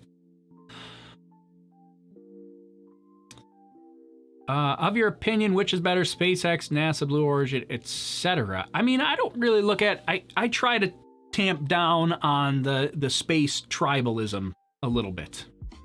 Because I think they're all good. If they all succeed, it's better for everybody. I mean, but I like a little bit of what everybody's doing. I mean, I think going forward, NASA has a place. I think NASA's place going forward is going to be in furthering the scientific portion of the missions, like the things that don't have a profit in them, really, like, big space telescopes and, landers to other planets and things like that. Maybe even getting us to Mars, although it kind of seems like SpaceX is making a lot more progress on their Starship. But, who knows what the SLS program is going to do. But if they can get that together, maybe that'll get us to the moon or Mars. But Elon might beat him there. But anyways, I think NASA still has a place. Even if we start seeing a lot of commercial stuff, NASA can still be the quarterback and the coordinator for giving out directives on saying this is what's a priority for us. SpaceX is SpaceX. They're doing amazing things, with reusability and low cost stuff. I mean, they're really kind of paving the way for all these other providers to go like, oh yeah, actually that whole reusability thing, yeah, I know we were laughing about that before, but that's pretty awesome. We should do that. So yeah, great on SpaceX. Blue Origin is also doing the whole reusability thing as well. ULA's trying to get into the reusability game. Rocket Lab's getting into the reusability game. So all these companies are trying to go that route. So, I think there's a place for all these people. I mean, Rocket Lab's sending up, micro payloads. That's awesome. Blue Origin's got, they've got their suborbital, the New Shepard suborbital and the New Glenn orbital rocket. So having all these I don't know. I don't necessarily have a favorite. The only one that I particularly have a favorite about is watching their webcast. And I think SpaceX probably does the best job of putting together a webcast. Although Blue Origin's webcast is pretty good too. Blue Origin has a good webcast. And Rocket Labs is not bad too. I don't know. I guess there's a bunch that actually have a good, but I think that is actually underappreciated, having a good webcast. Because if you have a good webcast and you can get people excited about, I mean, we get excited to watch a Starlink launch, which is, I mean, let's face it, is a pretty routine communications launch. I mean, maybe not too routine because they are launching 60 satellites at once. But by the time you get to, like, we got Starlink 7 coming up in a couple of days. We're getting kind of routine here, but everybody's still pretty excited to watch it. And that's because they do such a great job with the webcast and the reusability and watching the rocket land and all that kind of stuff. If you can get people excited like that, I think that's what helps build this momentum in the space industry, is having the general public behind you. Let's see. There's room for more than 2. How about a bartender to serve you? There will be more than 2. There'll be 4 on the next launch. I think NASA's only going to be launching 4 astronauts at a time, but Crew Dragon can technically fit up to 7, I believe.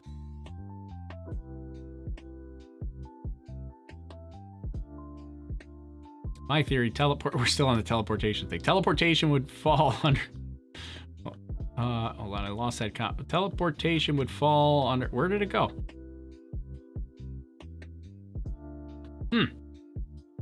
All right, well. Hey, GVA Morning Show, thanks for the super chat again. I apologize that it's not showing up on... It's supposed to show up down here. I can't tell you... I couldn't tell you why it's not showing up. It's a bit infuriating, but thanks for the super chat. I'll read your comment now, but I was trying to figure out why it's not showing up in my alerts. It's supposed to be. It's kind of infuriating, but okay. When SpaceX lands DM-2 booster for reuse, would they shave off the NASA logo on B1058.1 or only reuse this booster for NASA missions only? That's a good question, actually. You talk about the NASA worm that they put on the booster. NASA, I don't believe is... well, yeah, I don't know. They could reuse it on like a CRS-2 contract mission to the International Space Station. I don't know if they would reserve the booster for CRS just strictly because it has the NASA logo on it. But I also don't think they would go through the hassle of taking the NASA logo off of it, because they don't really go through that much refurbishment for their boosters for reuse. It kind of defeats the purpose of the reuse. Would be, to repaint it and everything. They probably wouldn't do that. So I would think that they're just going to leave the NASA logo on it. Here's my thought. I have absolutely no basis behind this, but I think they're going to leave it on, but then just launch it for whatever mission they feel is necessary for it. So we might see a Starlink mission with a booster with a NASA logo on it. I have no idea if that's true, but that's my thought. They're just going to leave it on and then just put it back in the rotation. So how's that? Anybody agree with me? Disagree with me? What do you think? Where was that comment that I was at? The teleportation would follow as matter placement is not all that's required. The atomic, molecular, and electrical motion is also required. I know, teleportation is crazy. I don't know if that'll ever work, but that's beyond my pay grade. It kills you, then it clones you. Yeah, see, that's what I'm saying about the whole consciousness thing. See, I don't think it's teleport. Like, I don't think you're going to see Tori over there. You're going to see a copy of Tori, but it's not Tori. Like, Tori would be dead if I teleported. Anyways. I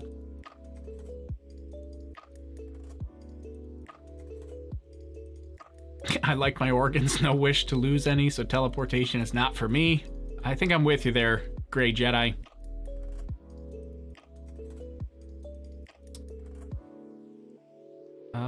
My chat keeps jumping around like crazy. Let me go over to the Periscope side of things. The launch capsule is the 24th of May? No, the 27th of May. You were close, bonjour.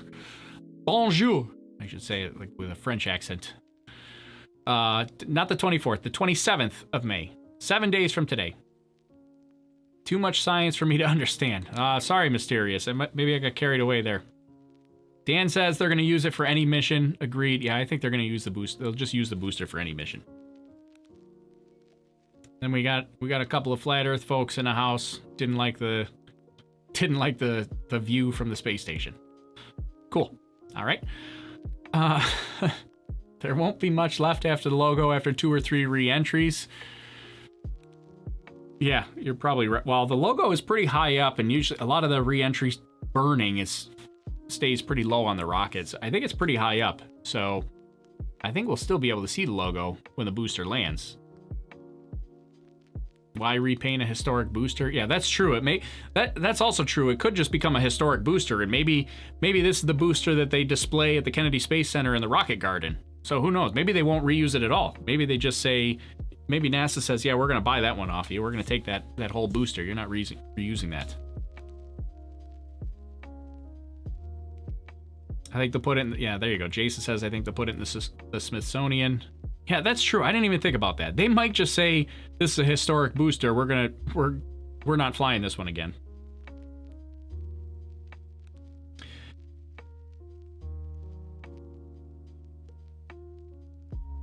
What else we have? Man, I'm trying to keep up with the comments. I'm doing such a terrible job. They will deorbit it like the other... What? Oh, I missed what the comment... What are they deorbiting? I need to make my comments stop auto-scrolling, because it keeps auto-scrolling for me, and then I have to scroll back up to the comment that I was reading.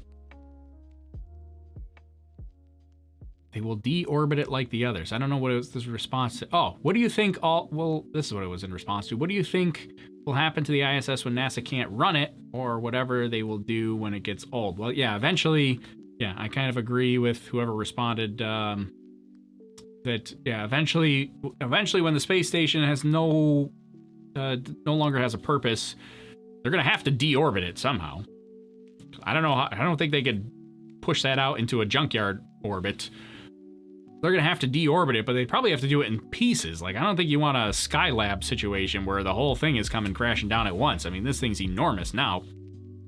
So they'd have to deorbit it in pieces.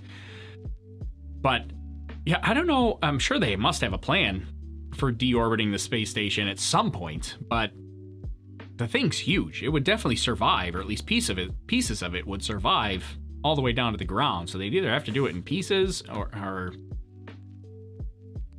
just keep it going. Who knows? They might just keep it going forever. I mean, we kind of have a use for a space station still. I mean, and we probably will for many, many years. So, you know, maybe they just keep it going indefinitely and they replace parts and upgrade parts and things like that. But for the most part, you know, you may just see it up there forever.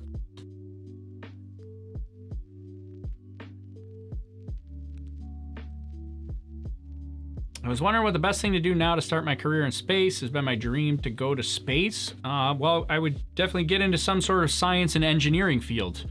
You know, whether it's, you know, mechanical engineering seems to be one of the big ones, or you go directly into aerospace engineering, but, you know, definitely get into the engineering fields. You'll get good at math and science and, you know, all those different fields, even if it's in like computer programming. I mean, if you want to actually go to space,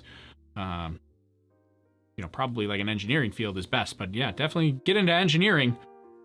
That's the way to go, to work in the even if you don't go to space, but you work in the space industry, whether it's in aerospace engineering or even being a software programmer for one of these vehicles. I mean, there's a whole bunch of different areas, but go take a look at, go to SpaceX's careers page or ULA's careers page or NASA's career page and look at what they're hiring for.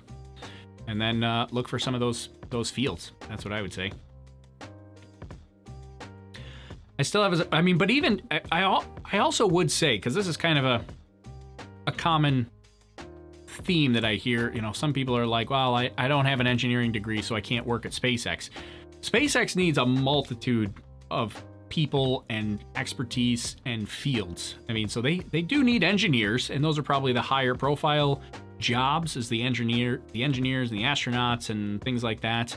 But you go, SpaceX needs people that are everything from, they have like chefs that work there. They have people that are assistants and office administrators and purchasers and marketing people and communications. And, so there's like a huge range of jobs that are available at SpaceX. So just because you're not in engineering doesn't mean you can't work there. If you want to work there, I mean, the person that's working their cafeteria is just as important, in my opinion, as the people that are the engineers, because they're helping that company function. So they need all the people that are helping the company function.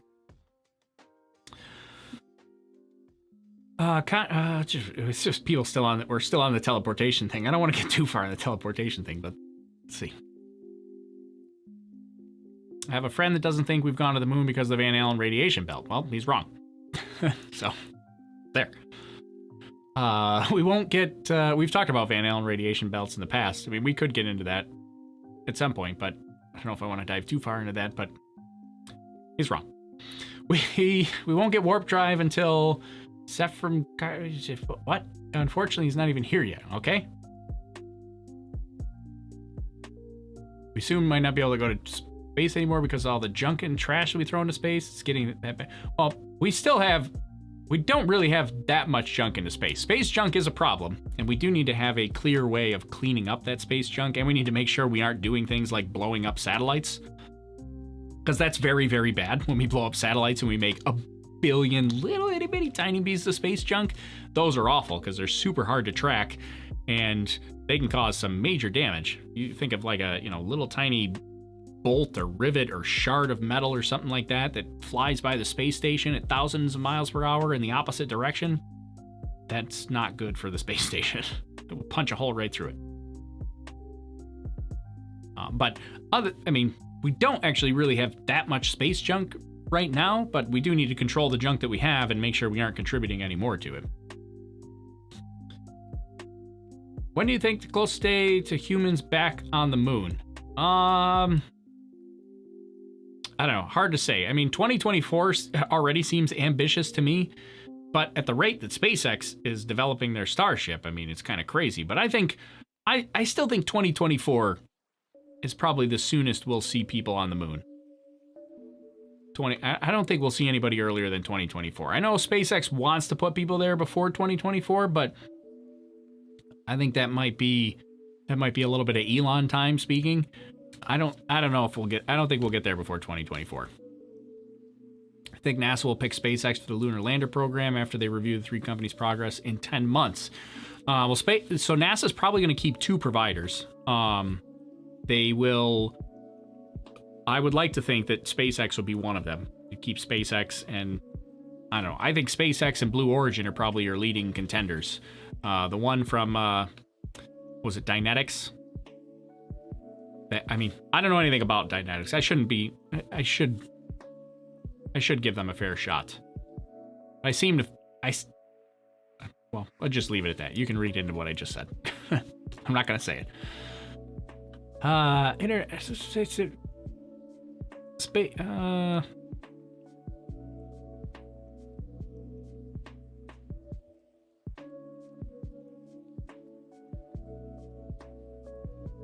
There may be high-powered lasers on future rockets that need to clear a path. That would be kind of crazy to see. I would like to say congratulations on your puck drop from space. Watched the video and really enjoyed it. Well, thanks, Cruiser Chris. I appreciate that. That was a lot of fun. That's the puck drop that we did for the Vegas Golden Knights out in Vegas last September. That was probably one of my favorite things that we've done, is going out there to do that. I mean, one, it kind of broke it up, and I got to launch a balloon in a place that I wouldn't normally get to do it, but it was a really good time. I really like that one. So if you haven't seen it, it's the cover video on our YouTube channel. So if you go to youtube.com/OLHZN, you can check out our video of the puck drop from space for the Vegas Golden Knights. It wasn't really from space, but it's just easier to say that in a YouTube title.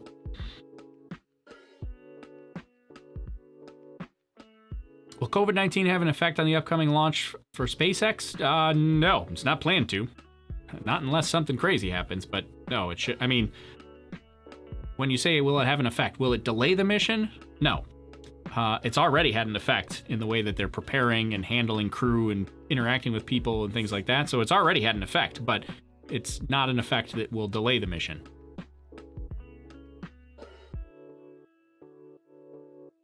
If Elon launched his Roadster into space, what does that say about parking spaces in the future? And will self-driving vehicles just cruise around the city in a holding pattern? I really want to see self-driving vehicles become a bigger thing. I would love that. Hillary on Facebook says, OMG, the puck drop was amazing. Yes, thanks, Hillary. I appreciate that. Yeah, I had a fun time with that. That was a good time. Every once in a while, I'll go back and rewatch the video just because I'm like, oh, yeah, that was fun. I like that. It's a longer video, probably one of the longer ones I've done, but it was a good time. I liked it. You should try playing the browser game that SpaceX made about docking. Oh yeah, we could do that. I was actually going to make a whole separate video about that, but we could do it now, play around. Why don't we do it now? We'll play around with it. Do you think the SpaceX will use Starship when it'll be ready to launch Starlink? Do you think SpaceX will use Starship when it will be ready to launch Starlink satellites? Eventually SpaceX is going to use Starship for launching satellites, but I mean, we're still a ways off from that, but eventually, yeah, they got this whole like clamshell design where it kind of opens up and you know, a little alligator mouth opens up and a satellite comes out.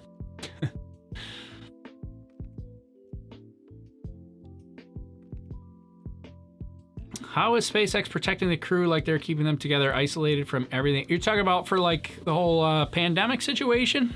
We talked about this a little bit earlier, but the pandemic actually is not that big of an effect for keeping the crew isolated because they already do that anyways. They do that.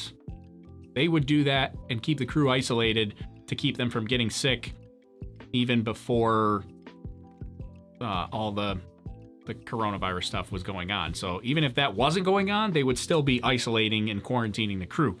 They did that in the shuttle era. They even did it back. You can see it in, if you ever watch the Apollo 13 movie, you can actually see that, you know, they talk about Charlie Duke got the measles and they had to take Ken Mattingly off the mission. And then right before the mission, their families come to wave them off, but they have to stay on the other side of the road. They can't come on the side of the road that the astronauts are on because they're protecting the astronauts and keeping them quarantined so that they don't get sick when they're going to space. So they've kind of always had this quarantine procedure for astronauts leading up to a launch. So the pandemic doesn't actually really affect the astronauts that much. It's more of like the processing crew and the teams that, you know, the people that are in the launch control center and the people that are in mission control center that, you know, they wouldn't have normally been quarantined. They would have just gone about their daily lives, and if they had to call in sick, they could call in sick and somebody else could come in. You know, those are the people that are really being affected because they can't have all of launch control sick. They need some of the people to be there.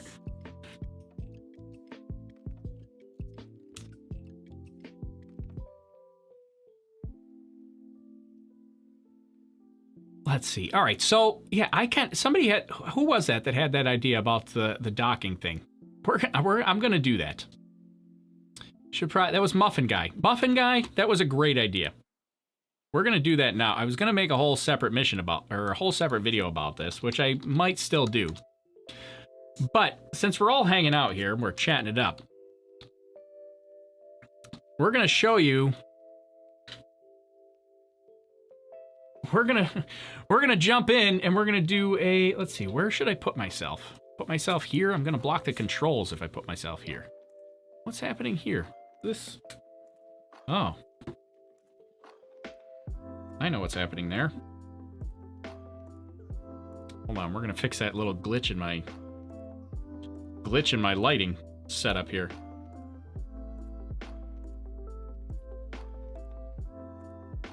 There we go. One of my lightings was set to the wrong color. So there, it's fixed now. So my green screen wasn't actually green. Oh, that's a good idea too. Jason just sent me over on our Discord the flight path. It's a good idea.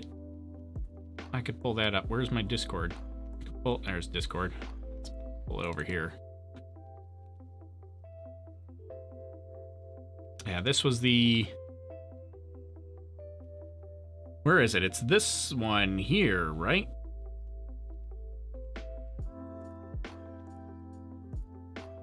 Yeah, this was our flight path. This is what we watched today.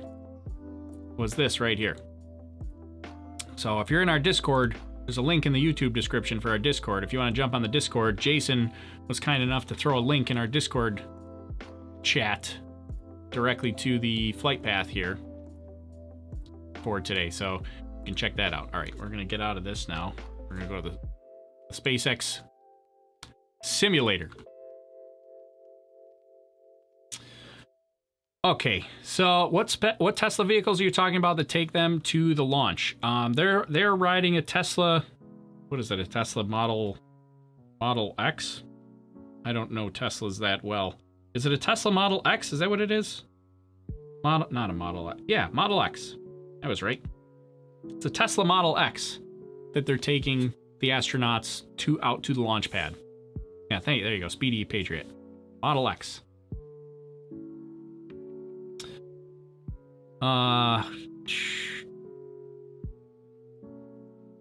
Quite funny to see you look off into space for the light stain. Yeah, right. This little space there. I was just noticing I had a random light. That's because this light over here, when I use it on my personal Twitch channel, I change the colors. So you see, you've seen it probably on my pre-recorded videos that are not green screened. When I have the background on it, I have RGB lights that light up the background. But the light that's down here that covers the bottom half of the screen was still on the wrong color. It's supposed to just be white to light up the green screen.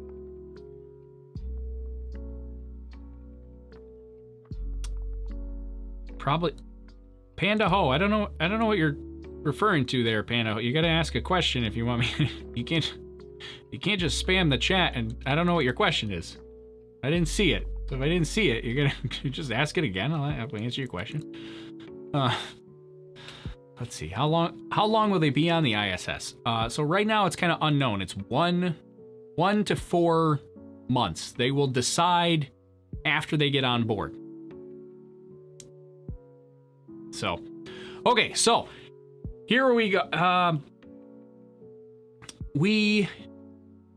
Rough Riders, check my second. Did I miss a super chat?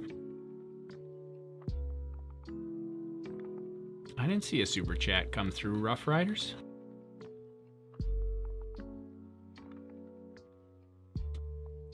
I missed it. I don't see one come through. I hope they bring home the American flag and the Earth plushie. I believe they are. Oh, GVA's super chat. What was GVA's second super chat? Maybe they design. Wow, how did I miss that? How did I miss that super chat? Maybe, well, sorry about that, GVA. Maybe they designed the NASA logo to fade away upon booster re-entry so SpaceX can reuse it for Starlink missions. Yeah, it could be. I didn't even think about that.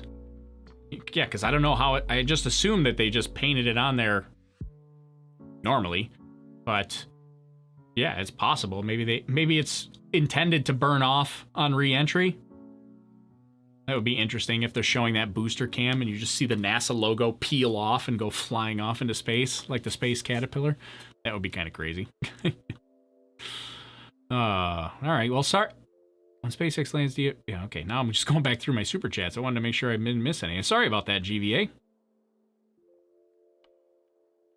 It's really kind of normally I would see that on my alert that shows up right here, but I don't know why it's not showing up on my alert. I'm gonna have to go back and figure out what the problem is and why that's not working.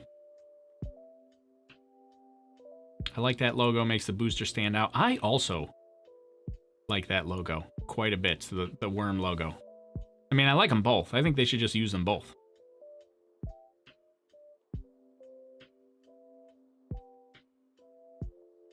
Let me see. Just give me 1 second here, because now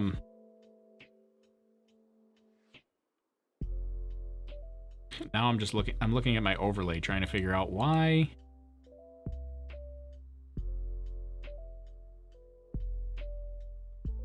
Just trying to figure out why the why the overlay is not showing super chats. I don't know. Okay. Well, I'm gonna have to figure that out. Naming the booster Dragon Worm. I like that. Except the booster isn't a dragon though. Booster's a falcon. Be a falcon worm. All right, so in case you haven't played around with it, this is the ISS docking simulator by SpaceX, which is a very, very similar view that astronauts would have during their simulators and what they're going to see on their screens when they're docking to the International Space Station. So this is kind of cool. It's a very slow-going process, and I believe you can use keyboard mode keys for it, right? Yeah. So here we go. So the goal is you got all these green numbers around, and that the green numbers are how far off of the docking port you are, and the blue numbers are what you're trying. The blue numbers I believe are the rate at which you're currently moving. So the goal here is to try to get these numbers within like 0.1 or 0.2. So right now I'm working on the yaw at the bottom. That's the bottom green number. So we got yaw within 0.1. So then we're gonna pitch up. Right now we're about 21 degrees off. We're gonna pitch up.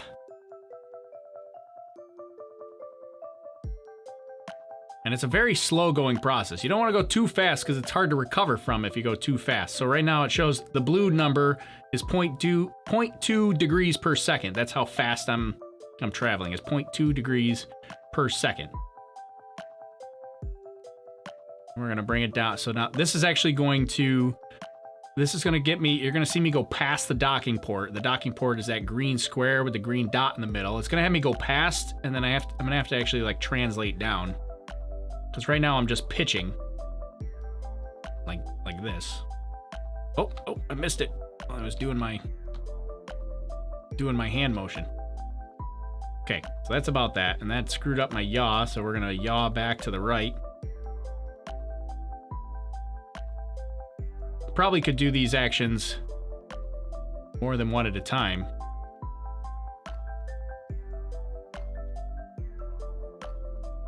All right, so there we go. We got pitch and yaw are pretty good. Now I gotta do roll. I don't know what the keyboard shortcuts are. I did this, there we go, there's roll. Oh, I gotta roll the other way. So now we're gonna roll.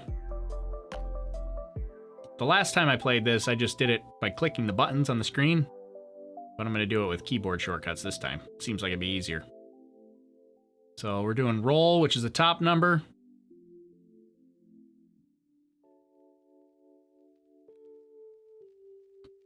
All right, so there we go. We got pitch, yaw, and roll are all right on the money.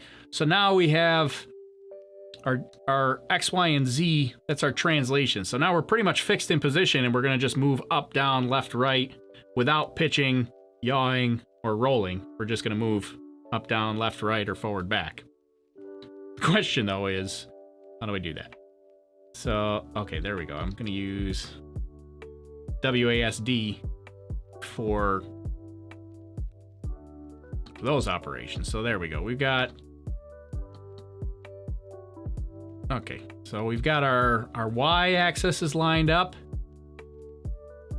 We're gonna drop it down on the X-axis. Or no, this is Z. Z, which one? Yeah. Why is it Z? Doesn't make sense to me, but okay. We're gonna lower that one down. Speedy Patriot. I literally got impatient with this, so I just accelerated and did a hover slam into the docking port.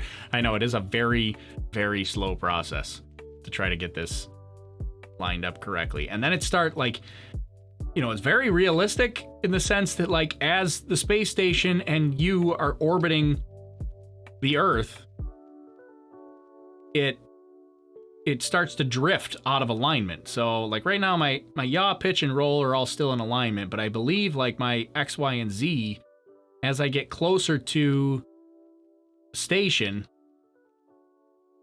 it's gonna get out of alignment.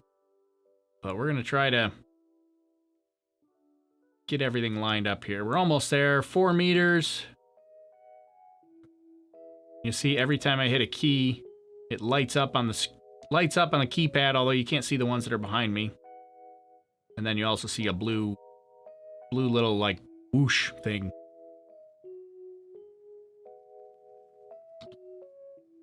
All right, there we go. So we got our Z-axis in. Uh-oh.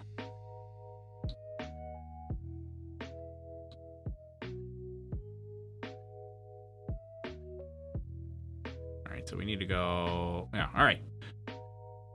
So there we go. We're pretty much lined up. So now we need to go, now we're gonna thrust forward. We're lined up with the docking port. The game name. So this is right on SpaceX's website. It's iss-sim.spacex.com. Here, while I'm waiting to thrust forward. I'll put it in the YouTube chat. I believe that's it. Hopefully that's the right link that I just put in there. So this is, and I guess I'll throw it on the other chat here too, so that people on Periscope have it as well. iss-sim.spacex.com.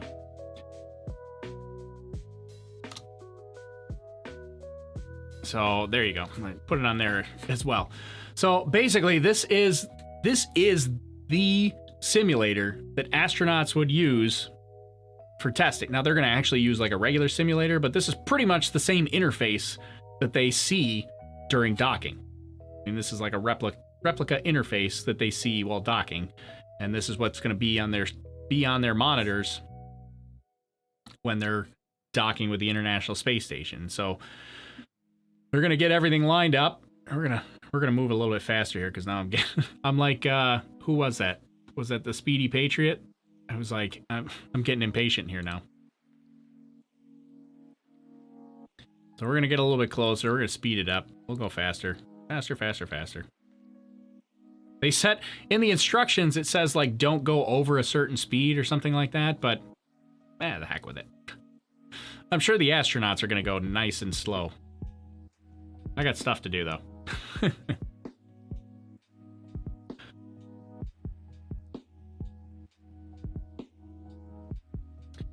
So, but you can see it start to drift a little bit. We're gonna try to bring it back into alignment here.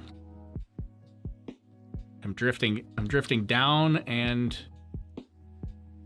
to the left. So we're gonna try to push it back up. And actually, I'm gonna push this higher than I should be, and I'm gonna anticipate the downward drift. Why do they need to go so slow? It's really just so that they can react to changes quickly. I mean, it's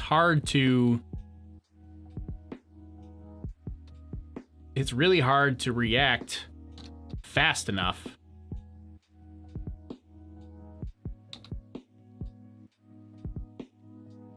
If you don't, if you're going too fast, you can't slow it down fast enough, or your movements become, you're moving too fast to make fine adjustments. Because eventually, like as we get close to this docking port, we're gonna have to make like really, really fine adjustments. And if you're just flying like crazy, you're not gonna be able to do that. So my speed is down here. This is my current speed that I'm closing in on the space station at. We're gonna kind of reduce that a little bit. Here's my range to the space station right there, which is pretty much the same as my x-axis up here. You can see we're off. We're not quite in alignment here.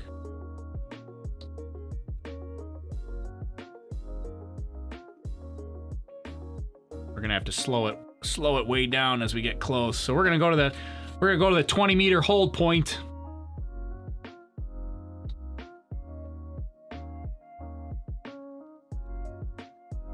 Here we are. And so now, like, I'm pretty much holding this position. I am still approaching the space station, but you can see it kind of drifting up and down, and it's drifting down and to the right a little bit.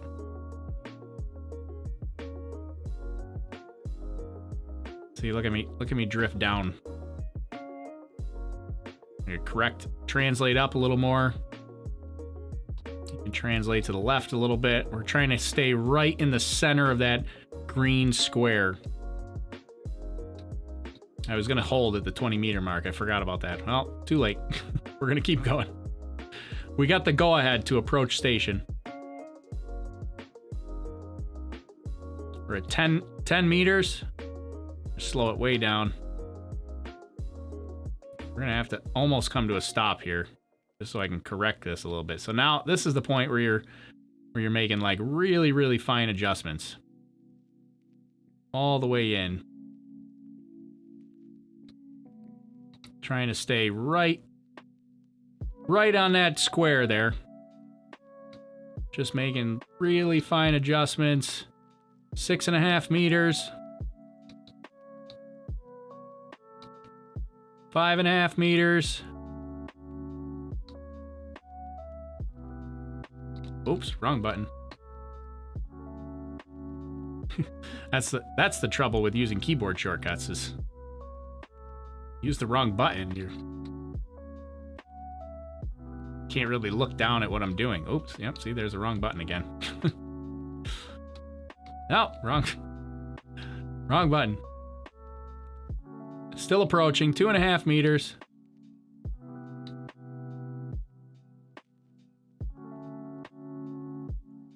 Two meters. We're under 2 now. Oh, now we're at 0 forward velocity, so, oh, here we go. Keep that right there. 1 meter. Coming up on docking. 0.9, 0.8, 7. Oh no, back down. 5, 4, 3, 2, 0.2, 0.1. There we go. We docked it. Success. We did it. So there, if you wanna play around, ISS Sim. What's the background music called? This is Stream Beats by Harris Heller that we're using. It's a royalty-free music that Harris Heller put together. You're Tokyo drifting, I know, right? We got a little bit squirrely at the end there. But there. All right, so that's pretty much. That's gonna probably do it here for the end today. This was a very impromptu stream, but we had some fun with it, I think. Let's see. Let me go back to your comments. My fastest time docking was 1:20. Did anybody see what my time was? Do I get a time? I didn't even see what my time was. Somebody told me. Let's go back to this, actually. Somebody told me that if you, like, we're just gonna, like, really go to town on this. Like, just gonna crank it way up. Oh, wait, no, I don't want to translate. I wanted to yaw. I want to yaw all the way around. We're just gonna go crazy here with this.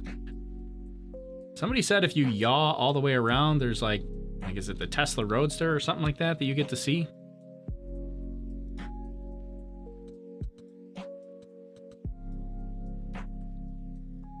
Can't see what I'm looking at. Now I'm like way out of control. See, I'm not quite 180 degrees. I was trying to get. We gotta go back this way. Trying to get 180 degrees around. There you go. There's 180 degrees. Nothing up here. Didn't somebody told me that Scott Manley found a Tesla Roadster somewhere? Maybe it's on the back side of the of the station. I don't know. Now we're just goofing around. We're approaching gimbal lock is what's happening. I don't even know which direction I'm pointed right now. There it is. Here we go. Can we fly up? Can we go up and over? Oh, I guess we're upside down now. Can we roll? Roll it. Oh my, OMG, we're gonna crash and burn. Yeah, this is not the way to do it. We're gonna thrust her forward like crazy. We're gonna fly right past it. See if we can.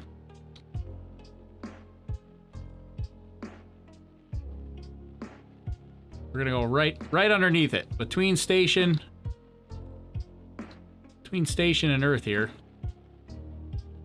See if we can slow it down, slow it down, slow down, slow down, pitch up,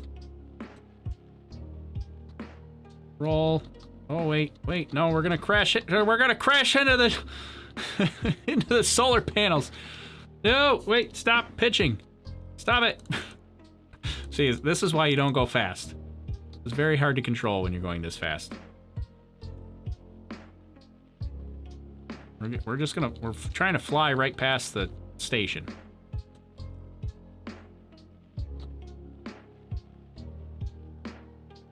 What it? Nope. Pitch down. Keep going. There we go. We're going right past the station. Over to the backside. Easy on those comments.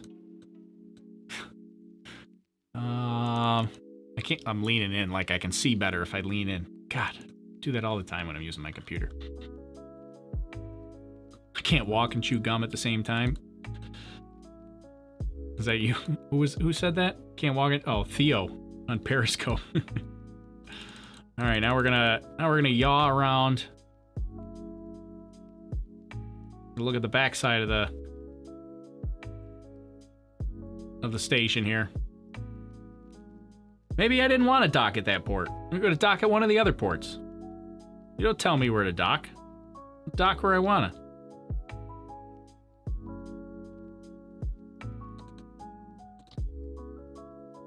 I still don't see anything. I don't know. Somebody told me there was like an Easter egg in here somewhere.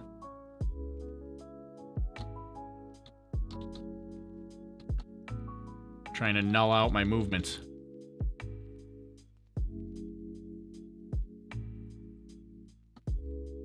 I got nothing. Now I can't see anything. It's too dark. Of course, I got these broadcast lights that are in my eyes. I see nothing.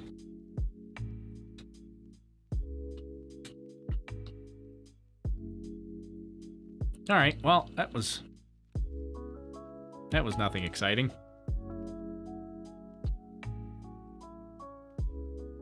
Is there a reference point? Well, you're in space, so Earth is the reference point, or the sun, or the stars. I still don't see. I was looking to see, I don't know. I thought somebody said there was a Tesla Roadster somewhere in this simulator. But I don't see one, or if there is one somewhere, it's less obvious than I expected it to be. Oh, we're still pitching. All right, here we go. Approach station. Let's get a little bit close to it. What happens if I crash? I have not crashed in this game yet. So I don't know what happens if you crash. Up, right up. Little red dot, top right. Oh, is it up? It's above me? Right above me. Right above me? If I pitch up, it's up here somewhere.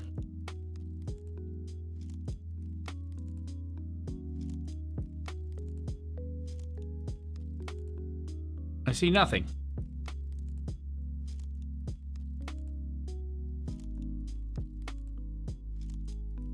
Now I'm flipping all the way around. Was it right above me at the start? On the 12 mark, down again. I can't. I'm going too fast now. Oh, wait. That's translate. I wanted pitch. It's quite far out. Oh, really? That's interesting. Well, maybe I'll play with that. Way too high, just above the ISS. Oh. So it's like really far out there, huh? There's the 12 mark right there. Out here somewhere?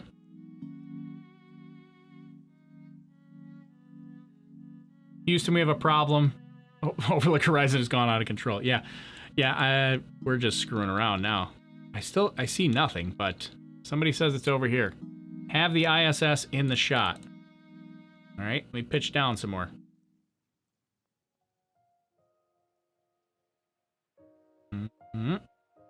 Where'd the ISS go? Oh, is it that little red dot? Right here? This thing right here? Is that it? Negative. There. It says, that must be it. I don't know what I'm looking at. I don't know which direction I'm facing, but that looks like it might be it. Yeah. Everybody says, yes, that's it. All right, that's what I was looking for. Let's get in there. We're going to go flying by it so fast because we're out of control right now, but go, go, go, go, go, go, go, go.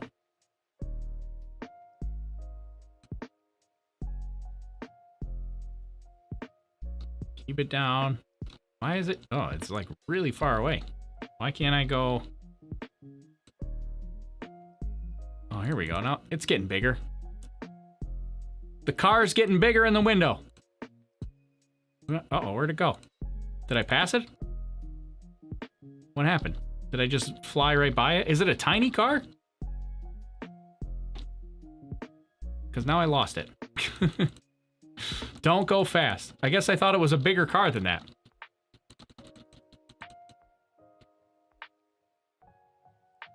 Well, we saw it. I don't know where it went now. Oh! Oh, fail. You're too far away. I think I passed it. All right. Well, anyways, but that was fun. We saw the Tesla Roadster. Ah, all right. Let me go. We missed a but. Let me go back through some of the comments. Let's see. Eugene says, "Are you going to get YouTube memberships up sometime?" Yeah. Well, sadly, Eugene, I don't have enough subscribers for YouTube memberships yet.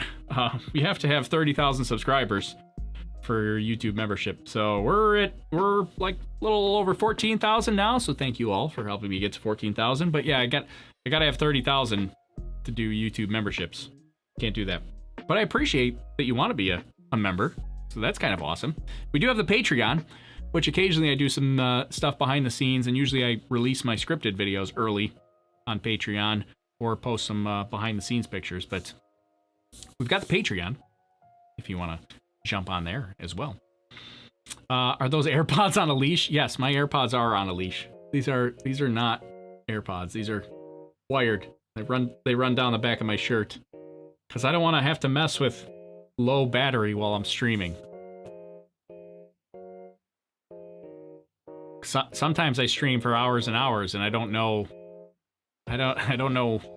when I'm gonna end. You guys all know that. Everybody in the Discord jokes with me because I say, okay, looks like I'm gonna wrap up, and then I go another hour and a half.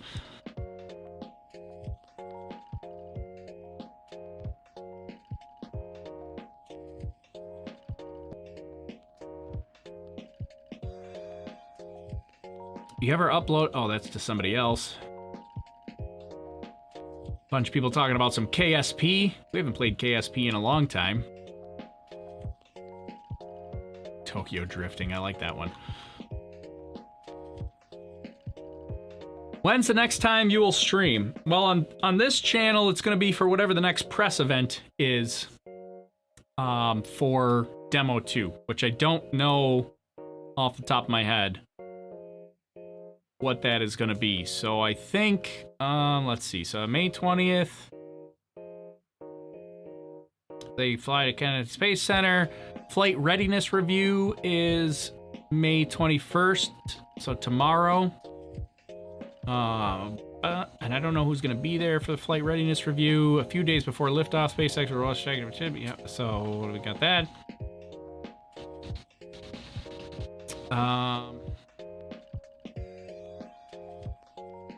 We got static fire test on May 22nd is planned.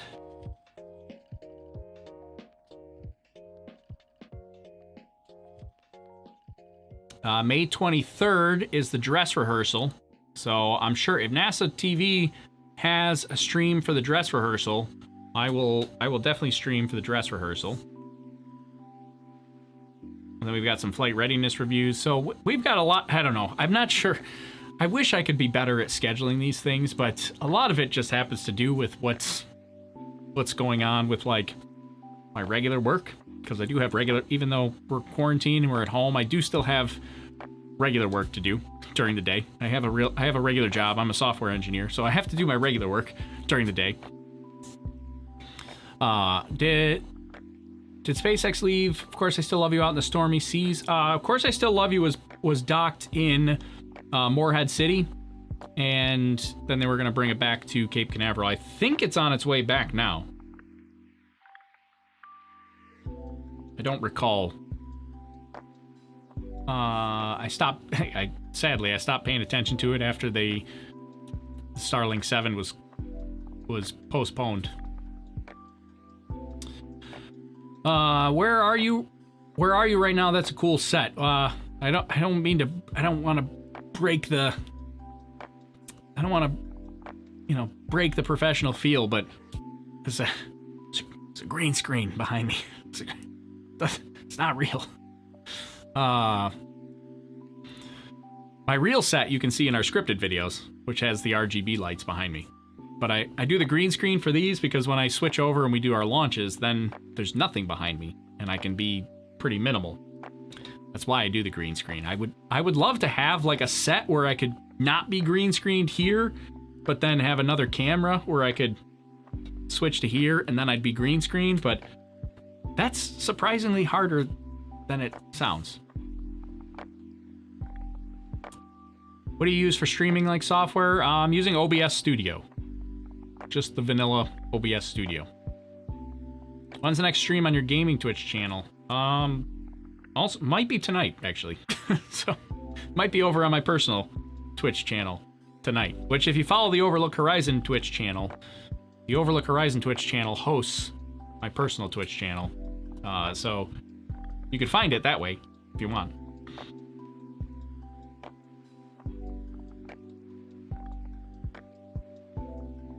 I have a question. How do you do alert boxes in OBS? I'm using a service called Stream Elements. So I use Stream Elements to create my overlays and all my alerts and everything like that. You can also do it with Streamlabs, but I use Stream Elements.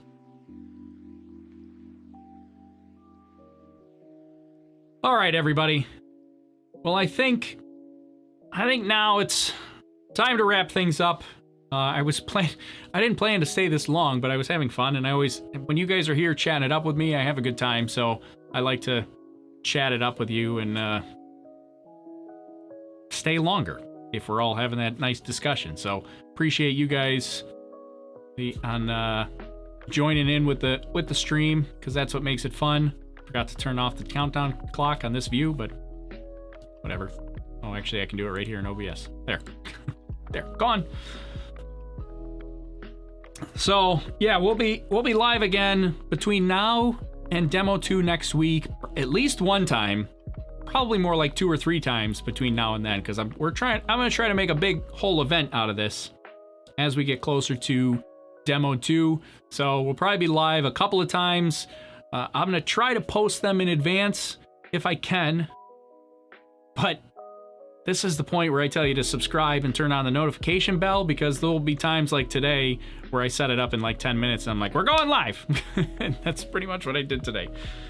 I was like, the astronauts are going. We're going to live stream this, and we just did it. So yeah, that's my biggest recommendation, I would say. Subscribe, notifications, and you'll get notified as soon as we go live. But I will try to be good at posting them ahead of time if I can. So, Josh wants to know, where can I find links to Discord and other channels? For Discord, I think they're in the link of our YouTube channel. If you're in the YouTube chat, you can also you can type !Discord to get an invitation link.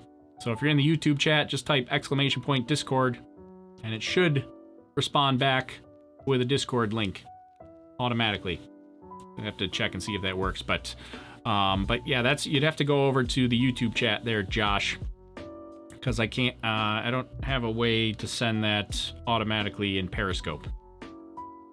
Never you mind. Are you streaming GTA today? Yeah, it'll probably be tonight. I'll stream some. We're playing GTA 5 on my personal Twitch channel.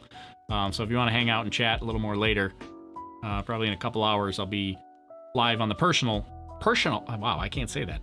Personal Twitch channel for some GTA 5 a little bit later. If you want to chat it up and laugh at how bad I am at it. That's where I practice all the live streaming stuff, where I get to play with all my gadgets and push the envelope. And then hopefully when I come here, it's a little more polished. Not always. Sometimes. That's what I try. Can you solve a Rubik's Cube? No. No, I cannot. I've never solved a Rubik's Cube.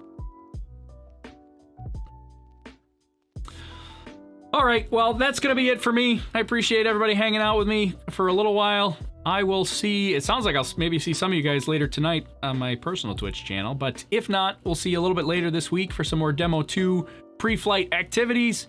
And worst case scenario, if you don't want to hang out with us the rest of the week, please come back on May 27th, right around noon Eastern, is when we're going to kick off the Demo 2 activities. We'll be live for hours and hours. I'm sure you'll just get sick of me by the end of it, but we'll be live for hours on May 27th in preparation for SpaceX's Demo 2 mission. I am super excited. I cannot wait, and hopefully I can build up some of that hype and get you guys excited as well, if you're not excited already. Ooh, I don't know how you couldn't be, but... All right, that's it, everybody. Thanks for joining me. My name's Tori. This is Overlook Horizon. I'll see you next time. Goodbye.